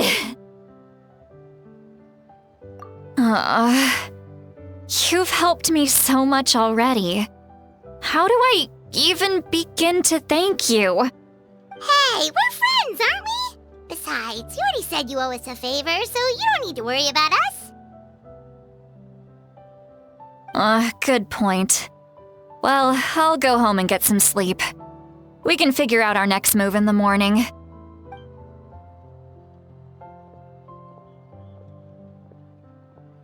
Friends. I like the sound of that. Auroran's probably back with the captain, don't you think? You mean about the backup plan? Do you really believe what the captain told us? Yeah, you're right.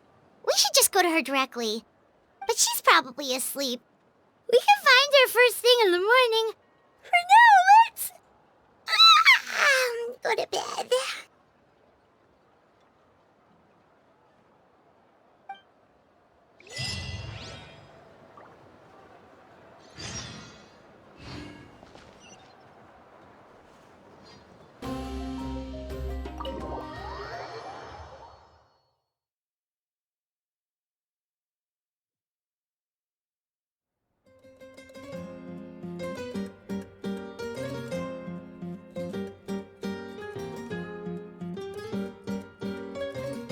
Why is it so noisy outside? Pirates still have to sleep. Well, guess we should see what's going on.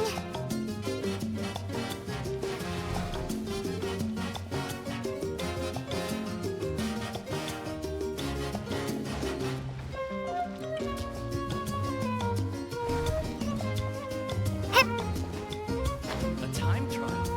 Worth a shot.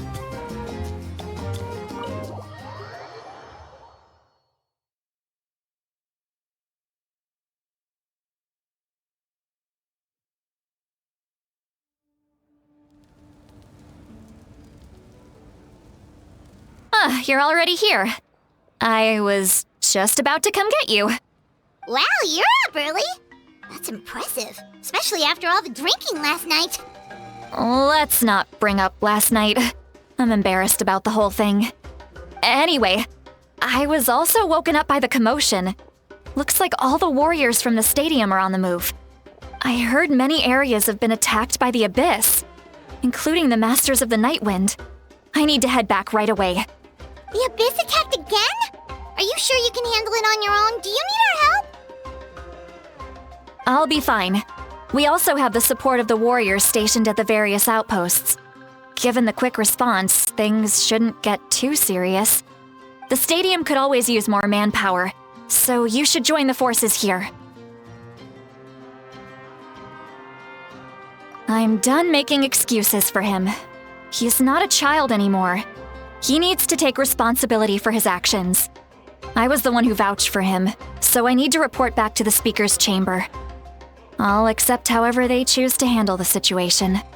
But I should be able to convince them to let me go back to my tribe first to deal with the attack. As for the ancient name, once we handle this crisis, I'll talk to Shilonen right away. Don't worry. I never forget a promise to a friend. Thank you. All right, I need to start heading back. She left in a hurry. The situation must be really serious. Looks like a lot of people are heading to the stadium. Let's see what's going on.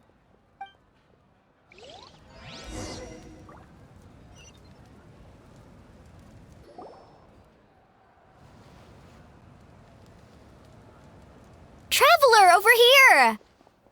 Perfect. Our star Outlander has appeared.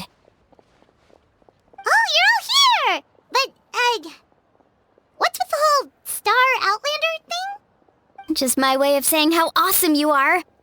We've got a real emergency on our hands, so this is the perfect time for you to show off your skills. Alright, but can we get a quick rundown of the situation first? The Abyss suddenly attacked the Collective of Plenty, the Masters of the Nightwind, the Children of Echoes, and a number of our camps and outposts in the wild.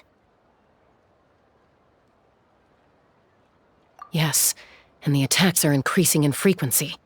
The tribes have plenty of defenses, so they're safe for now, but I can't say the same for the adventurers and merchants stuck in the wild. Chaska and I have been searching for survivors and treating the wounded. We just got back, but we need to head out again soon. I plan on heading back to the Collective of Plenty, just in case my tribe needs me. What about you, Mualani? Where are you gonna go? I'll go help the Children of Echoes. They're the closest, so I can start fighting right away. What about you guys? We could go together. Yeah, that does sound important. No worries. Just leave the Children of Echoes to us. Who knows? Maybe yours truly will have the Abyss on the run by the time you're finished. That would be pretty great, actually. I hope my tribe gets through okay. It'll be fine. Your tribe doesn't do all that bodybuilding for nothing. Let's part ways here for now. And most importantly, be careful, everyone. Oh, and some of us need to avoid getting contaminated by dangerous-looking substances. That will make my job a lot easier. Koichi, do we really have to do this now? It's alright. She's just looking out for everyone. Alright, let's hurry up and talk to the Pyro Archon so we can help the others.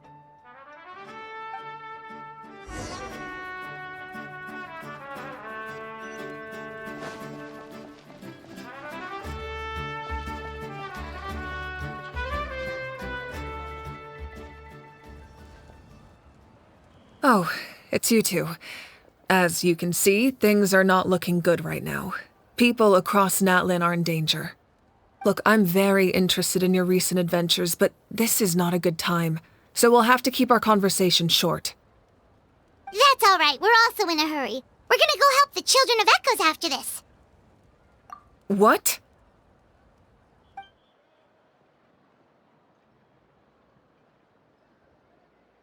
So he thinks my plan is too risky. He thinks I'm being stubborn. I shouldn't underestimate the Fatui's ability to gather intelligence. The Gnosis does have that function, but there's more to the story.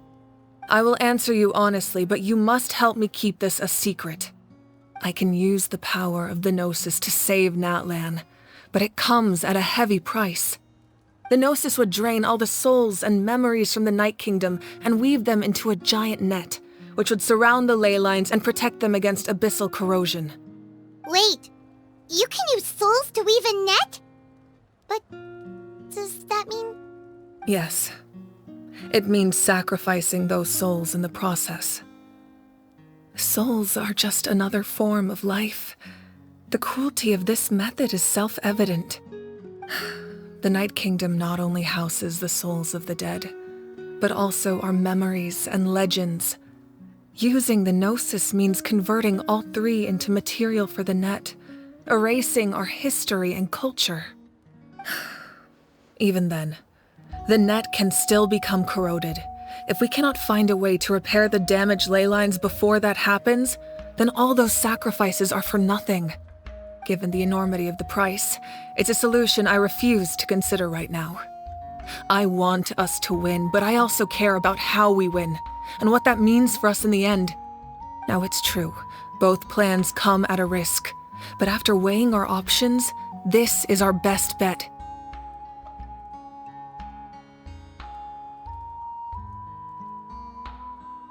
Natlan is unique among the nations of Teyvat. Given the ever-looming threat of the Abyss, the Pyro Archons had to account for the worst-case scenario. Having a contingency plan is our duty, not just to the people of Natlan, but to all who live on this continent. Still, this has always been a well-kept secret. I'm very curious how the captain learned this information. Oh, one more thing? The captain said he found another way to solve the problem. Could be equally as extreme, though. Without the Gnosis, he should have no other option. But I see no reason for him to lie. Seems like our only path forward is to track him down, so he can answer that question for us.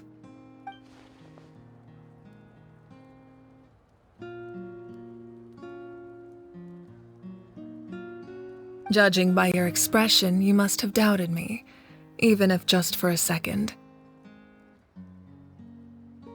Not even a little! We would never— Wait, what are you talking about, Traveler?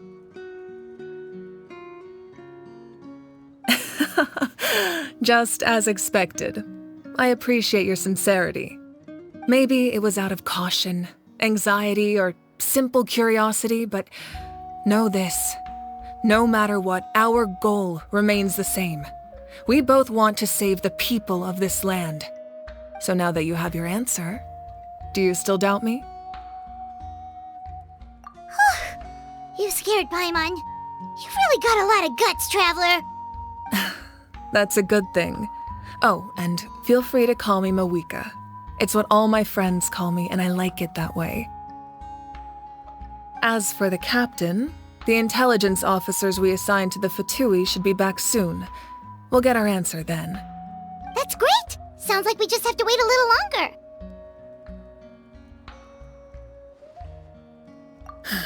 Not just yet.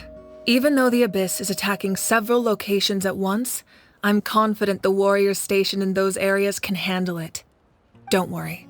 I just need to finish coordinating our available manpower, then I'll take a small team to handle the difficult locations. Wait, you're going to fight in person? Didn't you give up your power? That's true. I'm far less powerful than a god in my current state. But don't forget, I was an experienced and powerful warrior before I ever became the Pyro Archon. No matter how you look at it, my duty is on the front lines.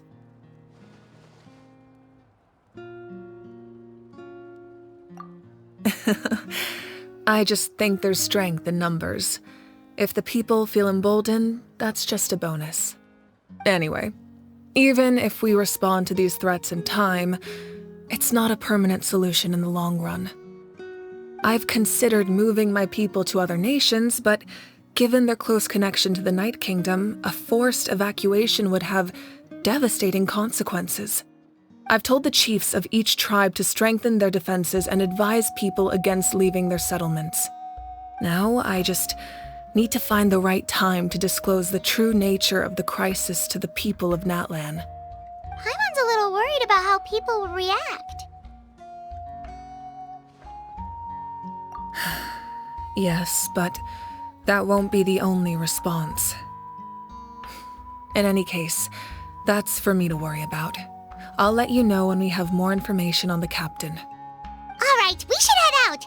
Maybe we can join up with Moani. She can't be too far ahead. No need to worry about me.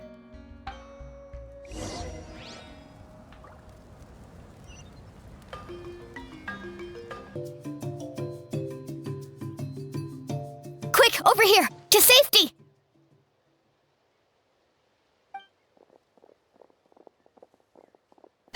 Kachina, how many people do you have left?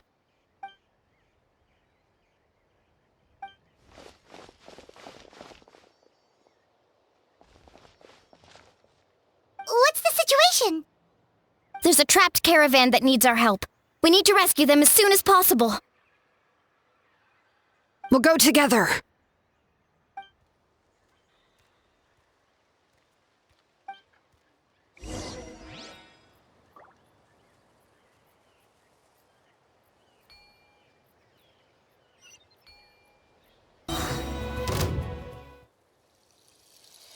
Stay safe. We've got this. Letting brave names echo! Clear the area! Windblade! Woohoo!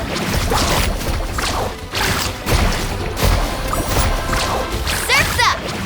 Catch an epic wave! Whoosh! I really thought I was done for. I can't thank you enough. Don't worry about it. We're just glad you're okay. Let's see. Your goods look fine too. Guess the Abyss isn't after Mora. That should be the last abyssal pylon near the Children of Echoes.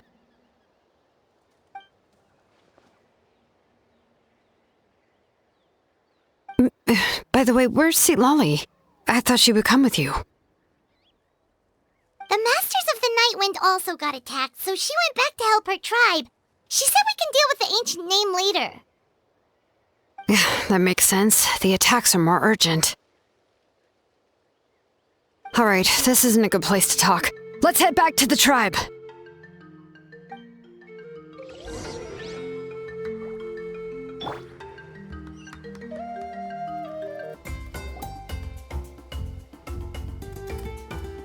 Looks like a few people were hurt after all. Oh, I should have got here sooner. The Abyss threw a lot at us at once. I rushed out as soon as I heard the alarm, and there were already so many monsters. Before long, Kachina brought over a whole group of warriors, and just like that, we destroyed several pylons as a team.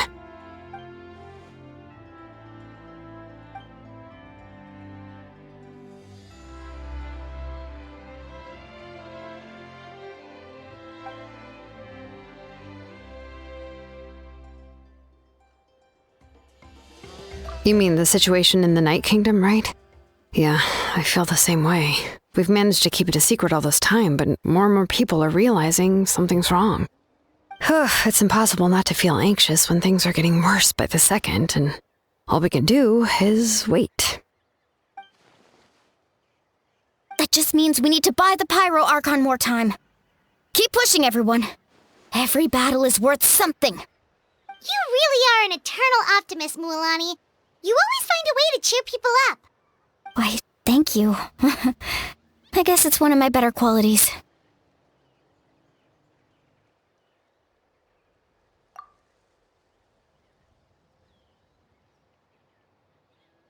So, specifics aside, the Pyro Archon confirmed the Gnosis can resolve the crisis, but it comes at a huge price. And somehow the captain finds out about it, goes to fight the Pyro Archon, and calls her out for having a solution but refusing to use it. Honestly, if he has the same information as us, I can't really blame him.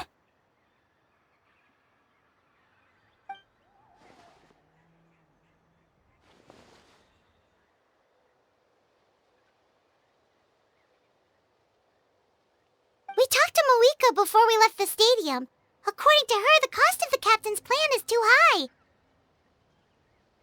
And, well, it makes sense. If that was truly the better choice, she would have picked it. Yeah, I trust the Pyro Archon. When I was upset about Kachina's disappearance, she was really sincere and patient with me. Plus, she burned down all those precious mementos for Kachina. She's already proven how much she values even a single person's life. When it comes to Natlan's survival, there's no way she would hold back. I agree. Maybe the captain weighed the costs and came to his own conclusion, but I'm sure we have different priorities. Life is important, but so are history and memory. As the Archon, she can't tell us everything, but it seemed like she wasn't holding anything back this time. The next question is, if the captain found a new way to save Natlan, how come the Pyro Archon has never heard of it?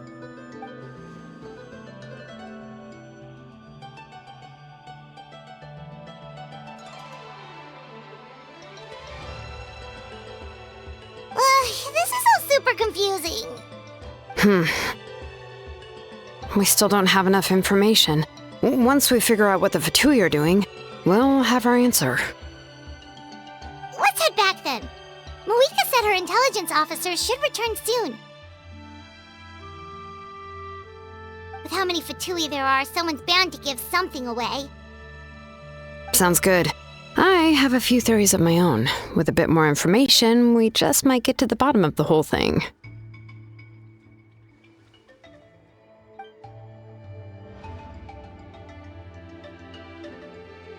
I was just about to ask. Count me in.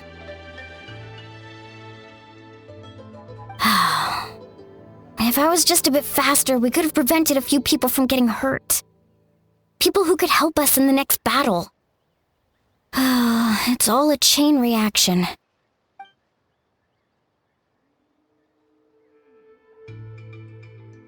Register? Nah. I'll just follow you around. You know, go where you go, do what you do.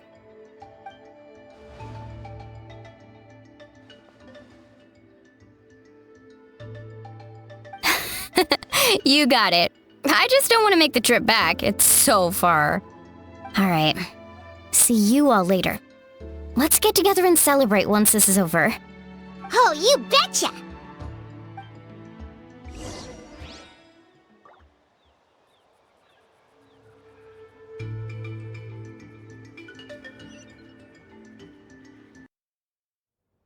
Moika! Oh, Chaska and Koichi are here! Wait, are you okay, Koichi? I'm fine. No need to worry. They ran into the Fatui while out on a mission and decided to follow them. The Fatui?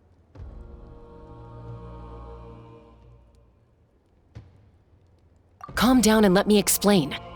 Here's what happened.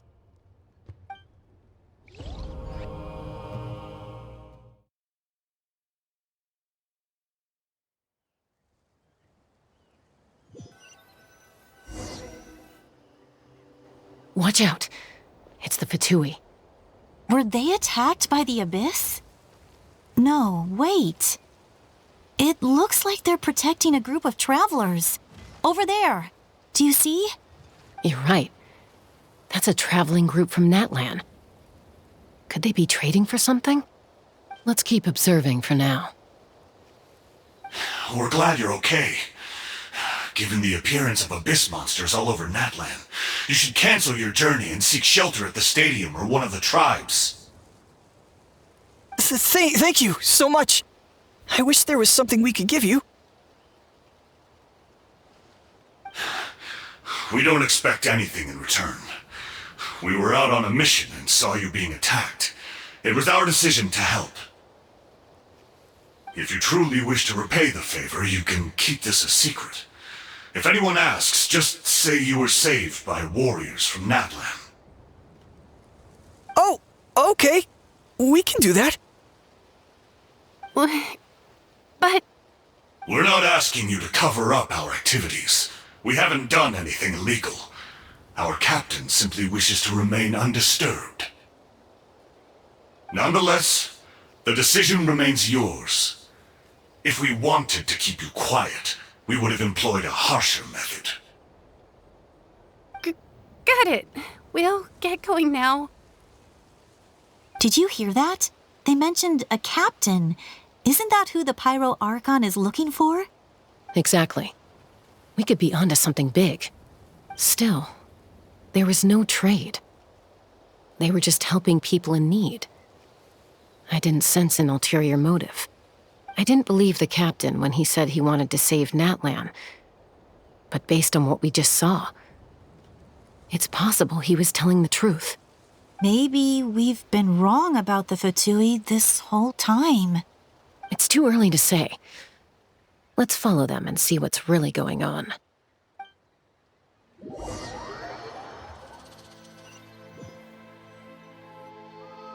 So this is where they were headed. Looks tricky. It's heavily guarded on all sides.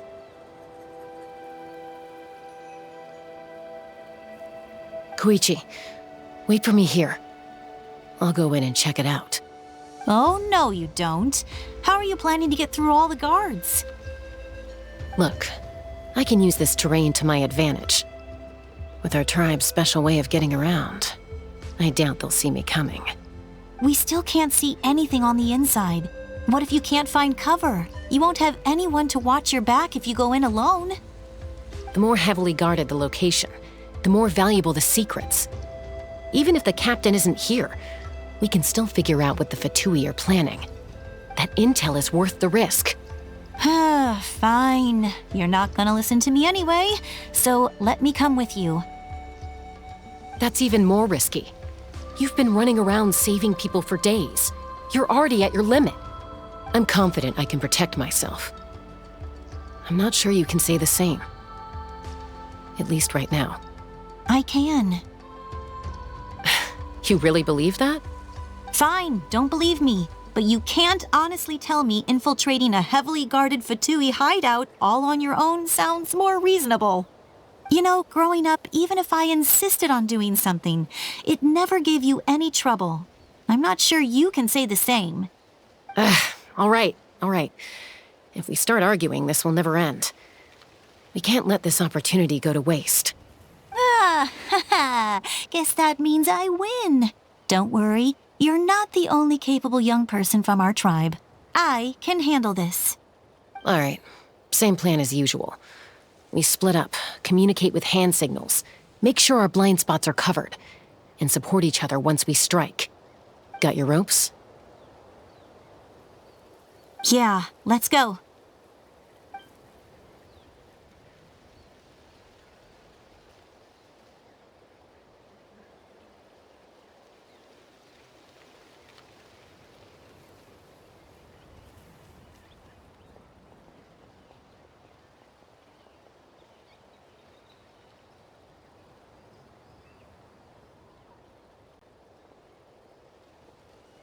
The Fatui have eyes all over this place. I should wait for Koichi's signal.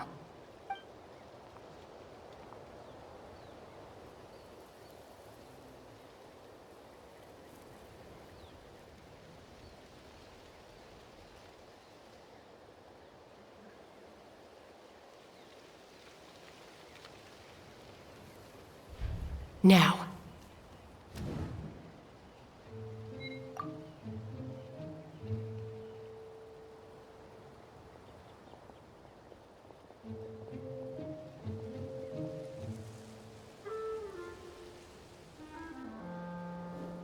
Not sure how many chances I'm gonna get. I need to act.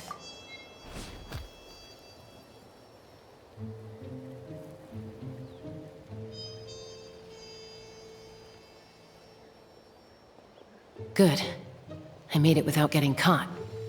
I should get to that platform over there. But it's guarded by the Fatui. Koichi should have line of sight. I'll wait for her signal.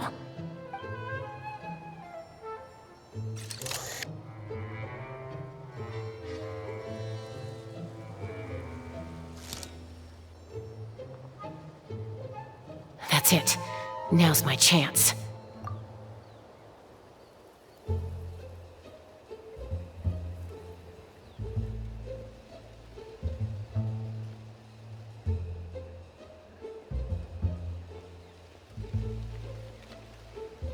It's no use staying in one place. I should keep moving. Looks like Chaska is helping me by keeping an eye on the Fatui movements. I'll wait for her signal.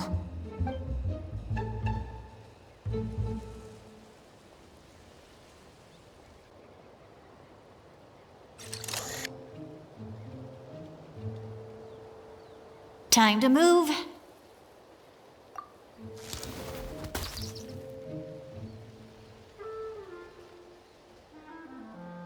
Whew! That was close. Almost got caught. Probably can't make it over in one go. I'll wait for my next chance. Now's my chance.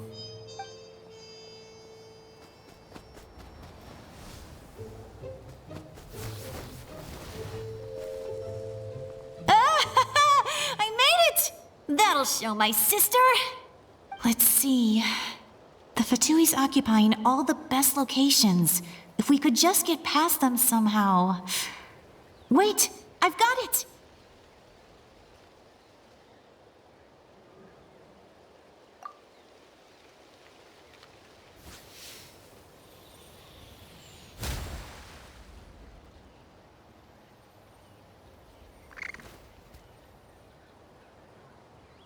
Huh? What's that noise? Did something explode? Oh! It stings! What the heck is that? What do you think you're doing? I could ask you the same thing! Good, they're arguing. Looks like they just needed an excuse. They've probably had enough of this job already. The people on the hill over there left to help their comrades. This is our chance.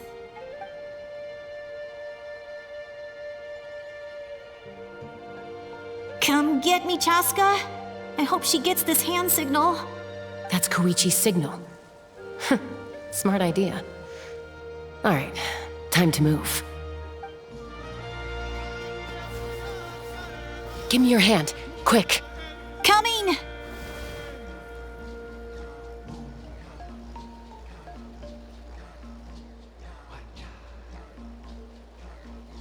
I checked, and this way is completely clear. It should lead us to the deepest part of this place.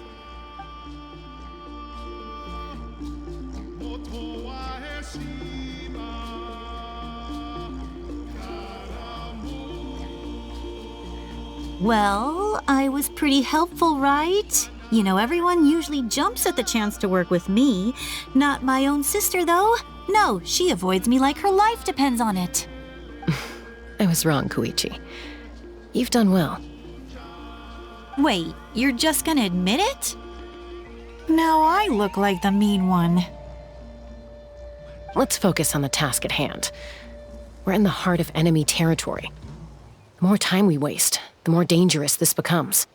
All right. If you're not gonna take the bait, then I'll drop it. Looks like the Fatui are here to dig something up. I'm surprised they mobilized this many people. I doubt it's because they're interested in our culture and history. It seems like they're looking for a dragon relic called the Source Mechanism. The device is ancient. Barely any information survives to this day. And even people from Natlan don't know how to use it. Why would this be the Fatui's target? Not bad. Looks like it's in good shape. This should be what our Lord's looking for. Took us long enough. Come on, let's get this thing back. Back? Back where? Should we keep following? You really want to keep going?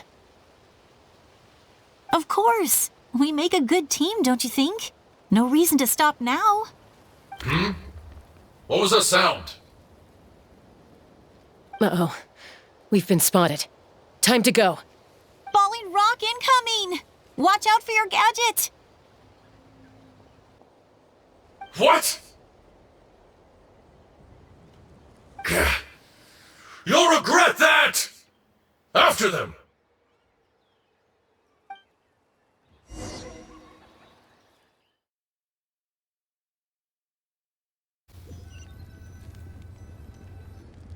Once we got them off our tail, we went back to observe some more.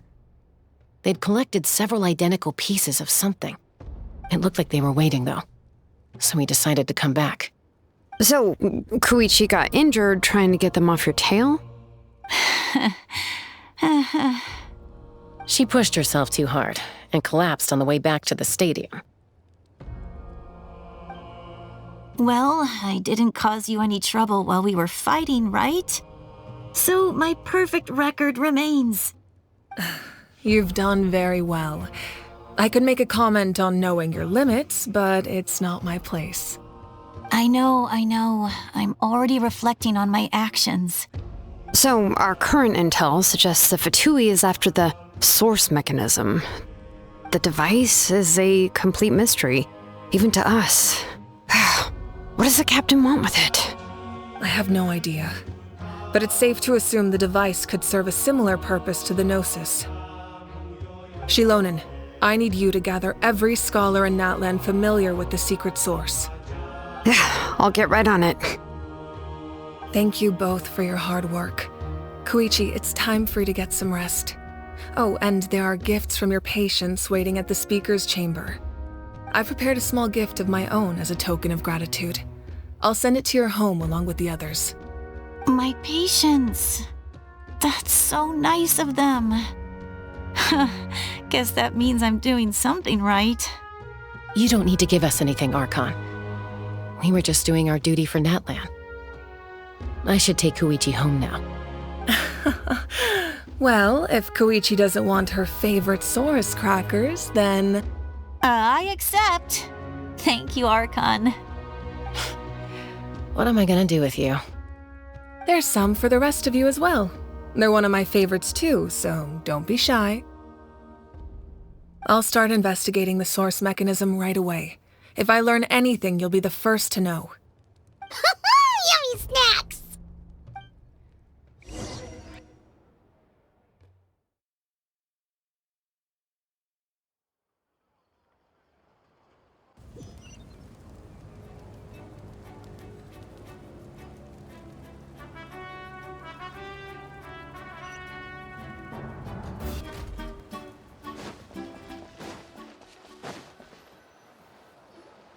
What's next for you two? I'm taking Koichi home. With our parents there to keep an eye on her. I can make sure she actually rests. Hey, it's not like I'm some kind of prisoner. I'll be fine in a day or two. There's no need to go all the way home. That's what you always say. Everything's no big deal until you collapse. What if the Abyss attacks again? You're saying if I let you rest in a hotel, you're not gonna rush out the minute you hear the alarm? I won't. Triple promise I won't. Mm-hmm. Fine. On the off chance something like that were to happen, I might. But I'm a doctor. I have a duty to help people in need, no matter how hard or tiring the work gets. I guess you're right. But I don't have to like it. This reminds Paimon of when we first met! Except you were the one trying to stop Chaska from doing something dangerous. I'd do the same for anyone trying to put their life in danger. As a doctor, I don't want people to get hurt because of a rash decision. Then try to see things from my perspective. You clearly want to protect your patients. So can't you understand why your own sister would feel the same way about you? The two of you are the same, you know? I disagree.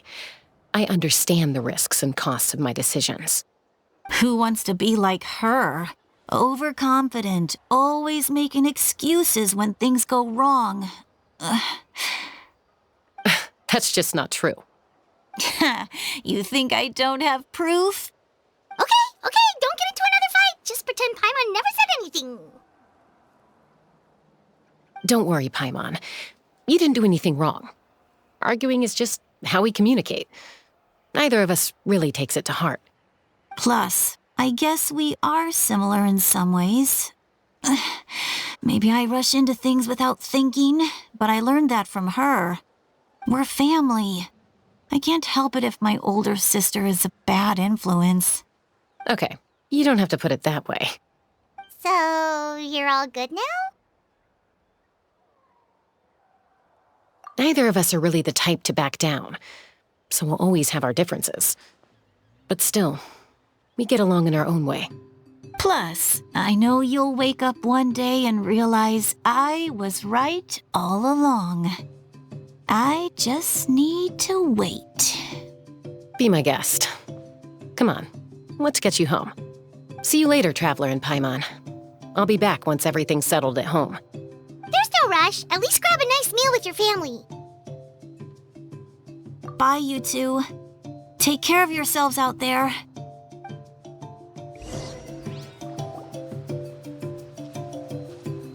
Those two will probably make up for real at some point, right?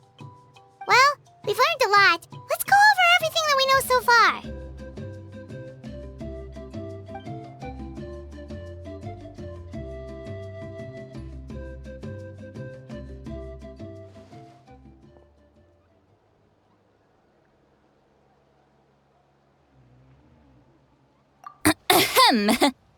Sorry for popping up out of nowhere.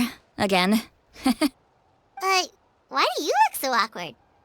Oh, is there something you need from us? Okay, I won't beat around the bush. Oh, and I'm sorry for interrupting your rest. I'll treat you to some charcoal grilled steak to make up for it. Awesome! Just give us your orders! Hey, friends don't order each other around. I'm just here to share some news. Remember what we talked about before parting ways? Oh yeah, you mentioned how Auroron has always wanted to save Natlan, and something about his soul being fragmented. Paimon and the Traveler discussed it after you left, and we think Auroron is probably back with the captain. What do you think? I agree with your hypothesis.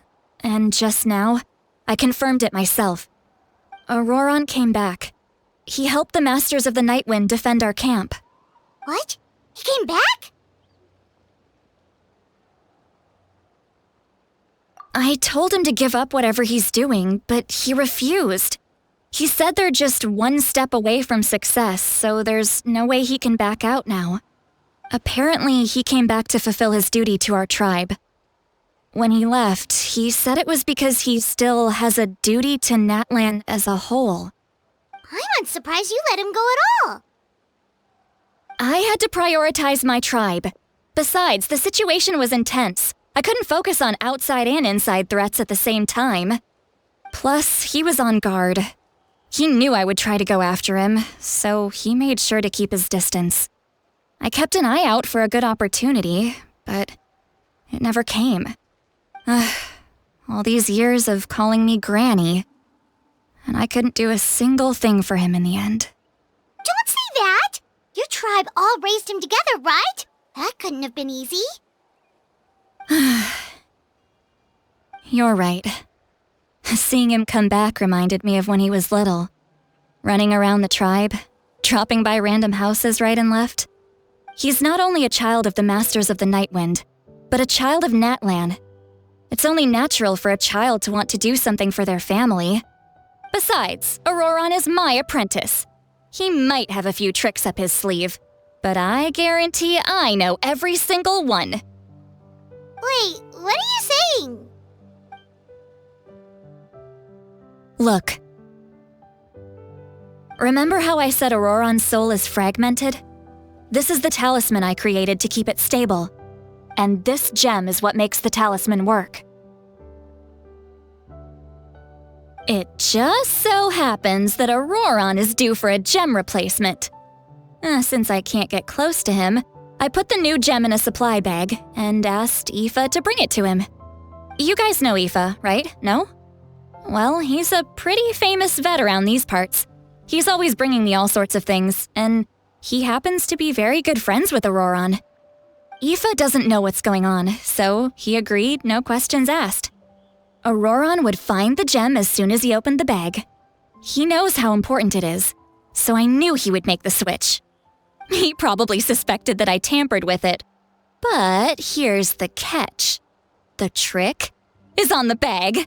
The moment he touched it, a portion of his memories were copied onto the old gem, which he no longer needed. That's amazing. You can do something like that? Most people can't, but I can. That trick he used to bring you to the Night Kingdom isn't anything special, by the way. My technique is much more subtle. He won't notice anything. So in other words, we have a whole backup of Auroron's memories in this gem. The kid thinks he can take me on? Like I wasn't the one who taught him everything he knows? That's amazing, Seat Lolly. Let's take a look right away. Once we get to the bottom of this, we can finally track him down. I know he thinks of me as his grandma, but do you think he'll get mad at me for this? You can be honest. That's a tough question. Paimon doesn't have a grandma, so she's not the best person to ask.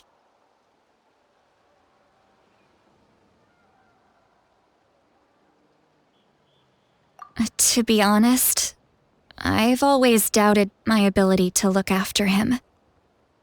I didn't stop the ceremony all those years ago, and now I'm useless again. But if I stop here, it will haunt me until I'm 500 years old. Every night I'll wake up in a fit of anger. Yeah, you're right.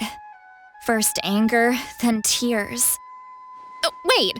Who are you calling a crybaby? You're just making it worse, Traveler! I need to look at his memory. Even if he resents me, refuses to see me, or runs away for good, I don't care, and I won't blame him. A family does whatever it takes to protect their own. You sure you'll be okay? We can come with you if you want. Did you just say you'll come with me? Is that okay? We have a pretty good reason to see it too, don't we? Because, right, we need leads on the Fatui. You really mean it? Fine, you can come. Just promise me you'll see this through. No backing out. Got it? Don't worry, we're professional adventurers. Then I place my trust in your professionalism. All right, time to sneak into someone else's memory and engage in some, unwanted spying. You heard it here first. I wouldn't be doing this if I had any other choice. Are you ready?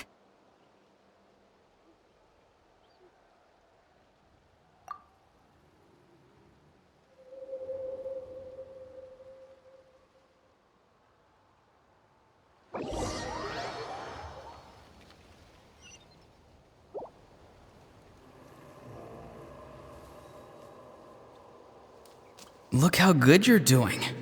You'll grow into nice big radishes in the future.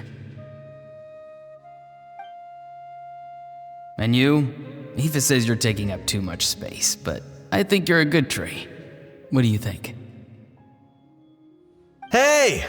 How's it going, Auroron? Good. How are you, Uncle Okanbi? Can't complain. What you up to? Naming your vegetables again? No, just some idle conversation. Sounds fascinating. What did they say? They told me you were coming and that you would take some produce with you. Only if you're offering. By the way, I ran into Aoife yesterday. He told me Chaska's fostering a saurian at his place. Said the thing trampled over a part of your radish garden. I hope you two didn't get into a huge fight. No, don't worry. I'll find a way for him to make it up to me. I've already wrapped your share of the produce. Here you go. You really knew I was coming. That's pretty amazing. Light up the smoke and you can see the path through the shadows. That's what everyone says.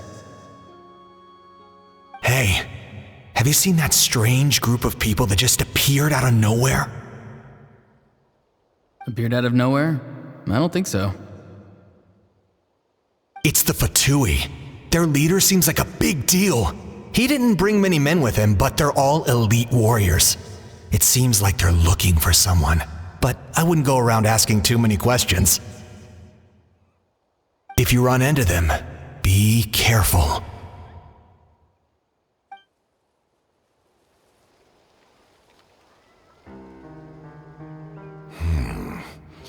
You're from the Masters of the Nightwind, are you not? Why do you live here alone? I enjoy living by myself out in the wild. I guess you're from the Fatui, the one everyone's calling a big deal. Not an inaccurate description. I'm looking for someone who may be known to you. Citlali is her name. Granny? What does an Outlander want with her? I've heard the name. You have business with her?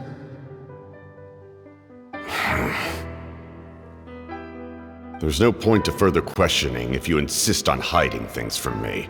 I shall seek answers elsewhere. Oh, he could tell I was lying and now he's leaving? He gave up just like that? Hey! At least tell me why you're looking for Citlali. It's none of your concern. I have my own means of tracking her down. Why are the Fatui looking for her? What does she have to do with them? I can't just let them go like this. I have to figure out what they're planning.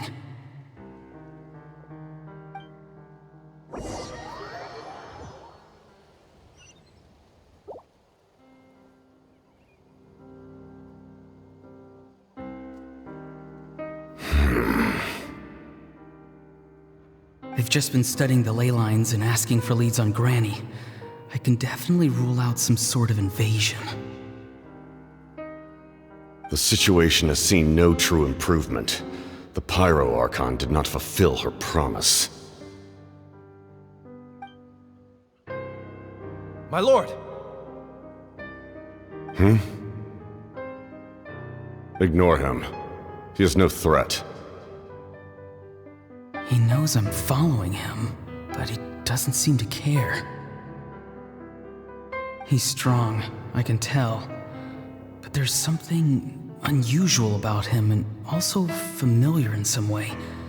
I can't describe it.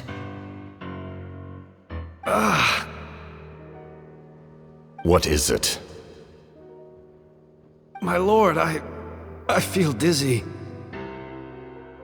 A ley line disturbance. Certain presences have been forced to wander outside their rightful realm.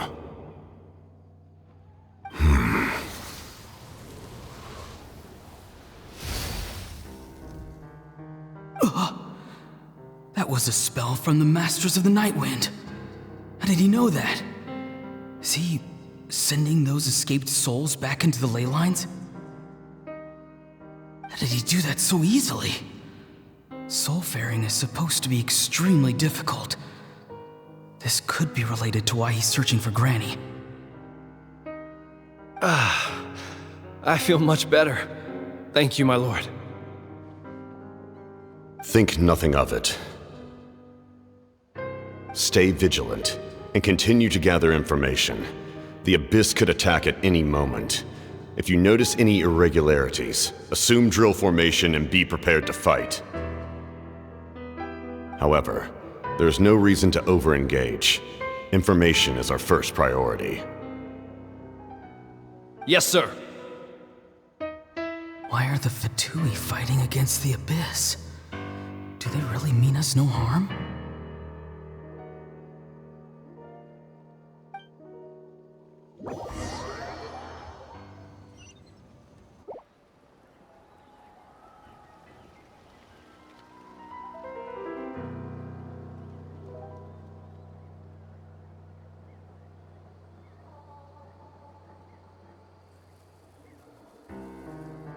I've been following him this whole time and still they ignore me?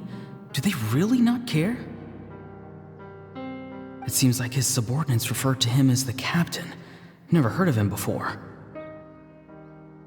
And now he's headed to the stadium. That's unusual. Oh, what is he gonna do? You two, with me. Everyone else, wait here as instructed. Send word to the other teams to retreat immediately if this fails. Yes, sir! He's going inside? But the Pyro Archon is in there. What does he want with her? Forgive me, my lord. Allow me to check one more time. Do you truly wish to do this? The time for idle observation is over. It now falls on me to act. This nation is out of time. Yes, sir.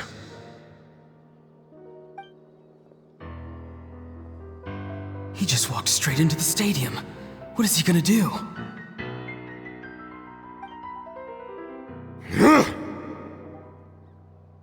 They're both incredibly strong. How long will they have to fight until someone comes out on top?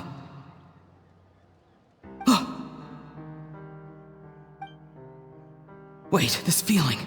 Just like the other day near the ley lines, it's faint, like a soul's trying to escape. Where is it coming from? Is that why he's looking for Granny? If he dies here, then all clues will be lost. I can't let that happen.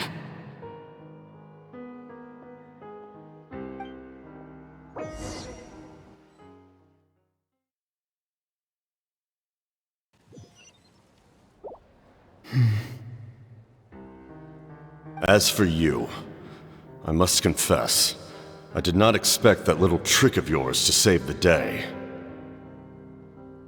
No matter how dense the fog, as long as the sun remains, we cannot turn day into night. She could have dispelled it. She simply chose not to. You don't have much time. And you're injured on top of that. What do you plan to do next? I'm beginning to see just how useful you may turn out to be. You heard something from here, didn't you?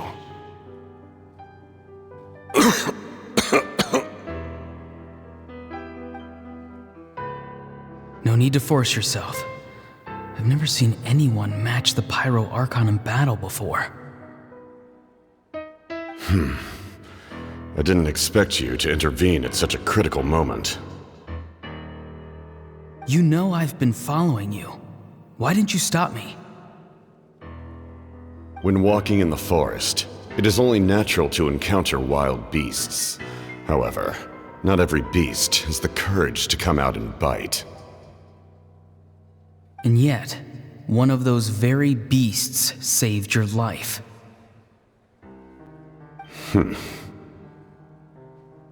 Then speak. What do you want? I didn't save you because I wanted something. My soul is more perceptive than others. I can sense that the ley lines are extremely weak. I don't know what the Pyro Archon is planning. Can she really save us? The questions you asked her just now, well, I've had very similar doubts. So I felt like I had to help you.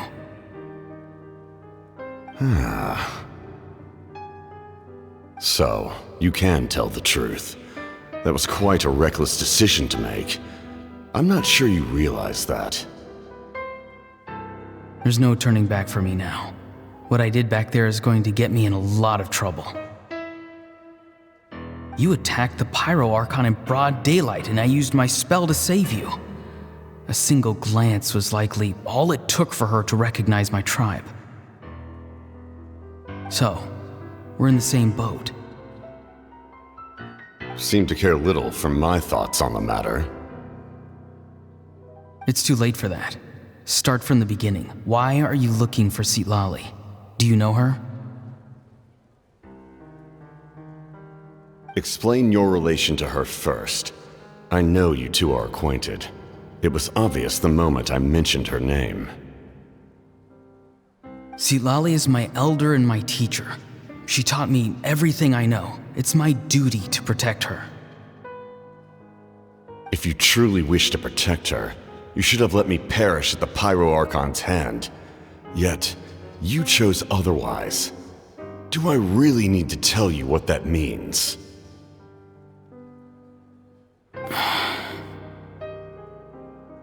I want to do something to change Natlan for the better. Something I can accomplish with my own two hands. You're stranger than anyone I've ever met. But maybe, just maybe, you can show me the way. Strange? Citlali is said to be the legendary Granny Eastly, someone capable of communicating with the Wyab, and the Wyab are the key to information on the Night Kingdom.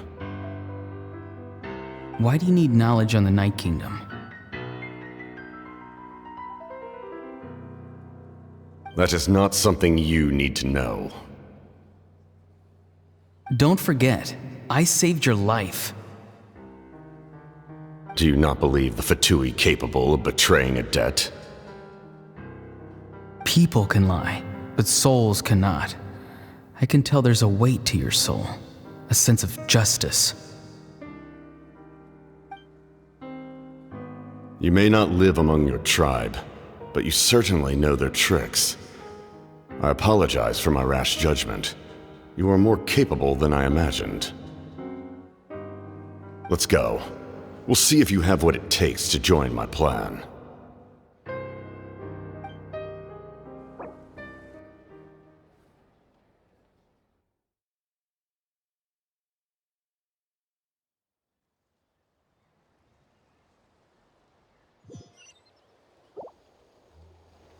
I see.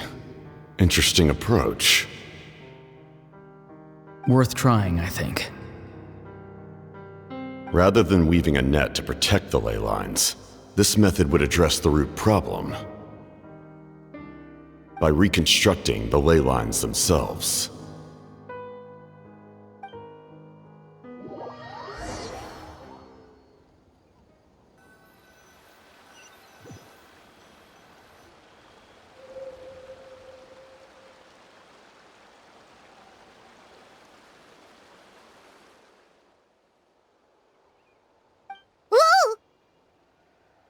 Traveler, Paimon. Are you two alright? Paimon's fine, just, a little dizzy. Of course. I'm so mad at him. After everything, he still can't let go of the past. For some reason, he thinks he owes something to the people who cared for him. Stubborn, self-righteous fool. Where's that gonna get him? Now that he's all grown up, he thinks no one can tell him what to do?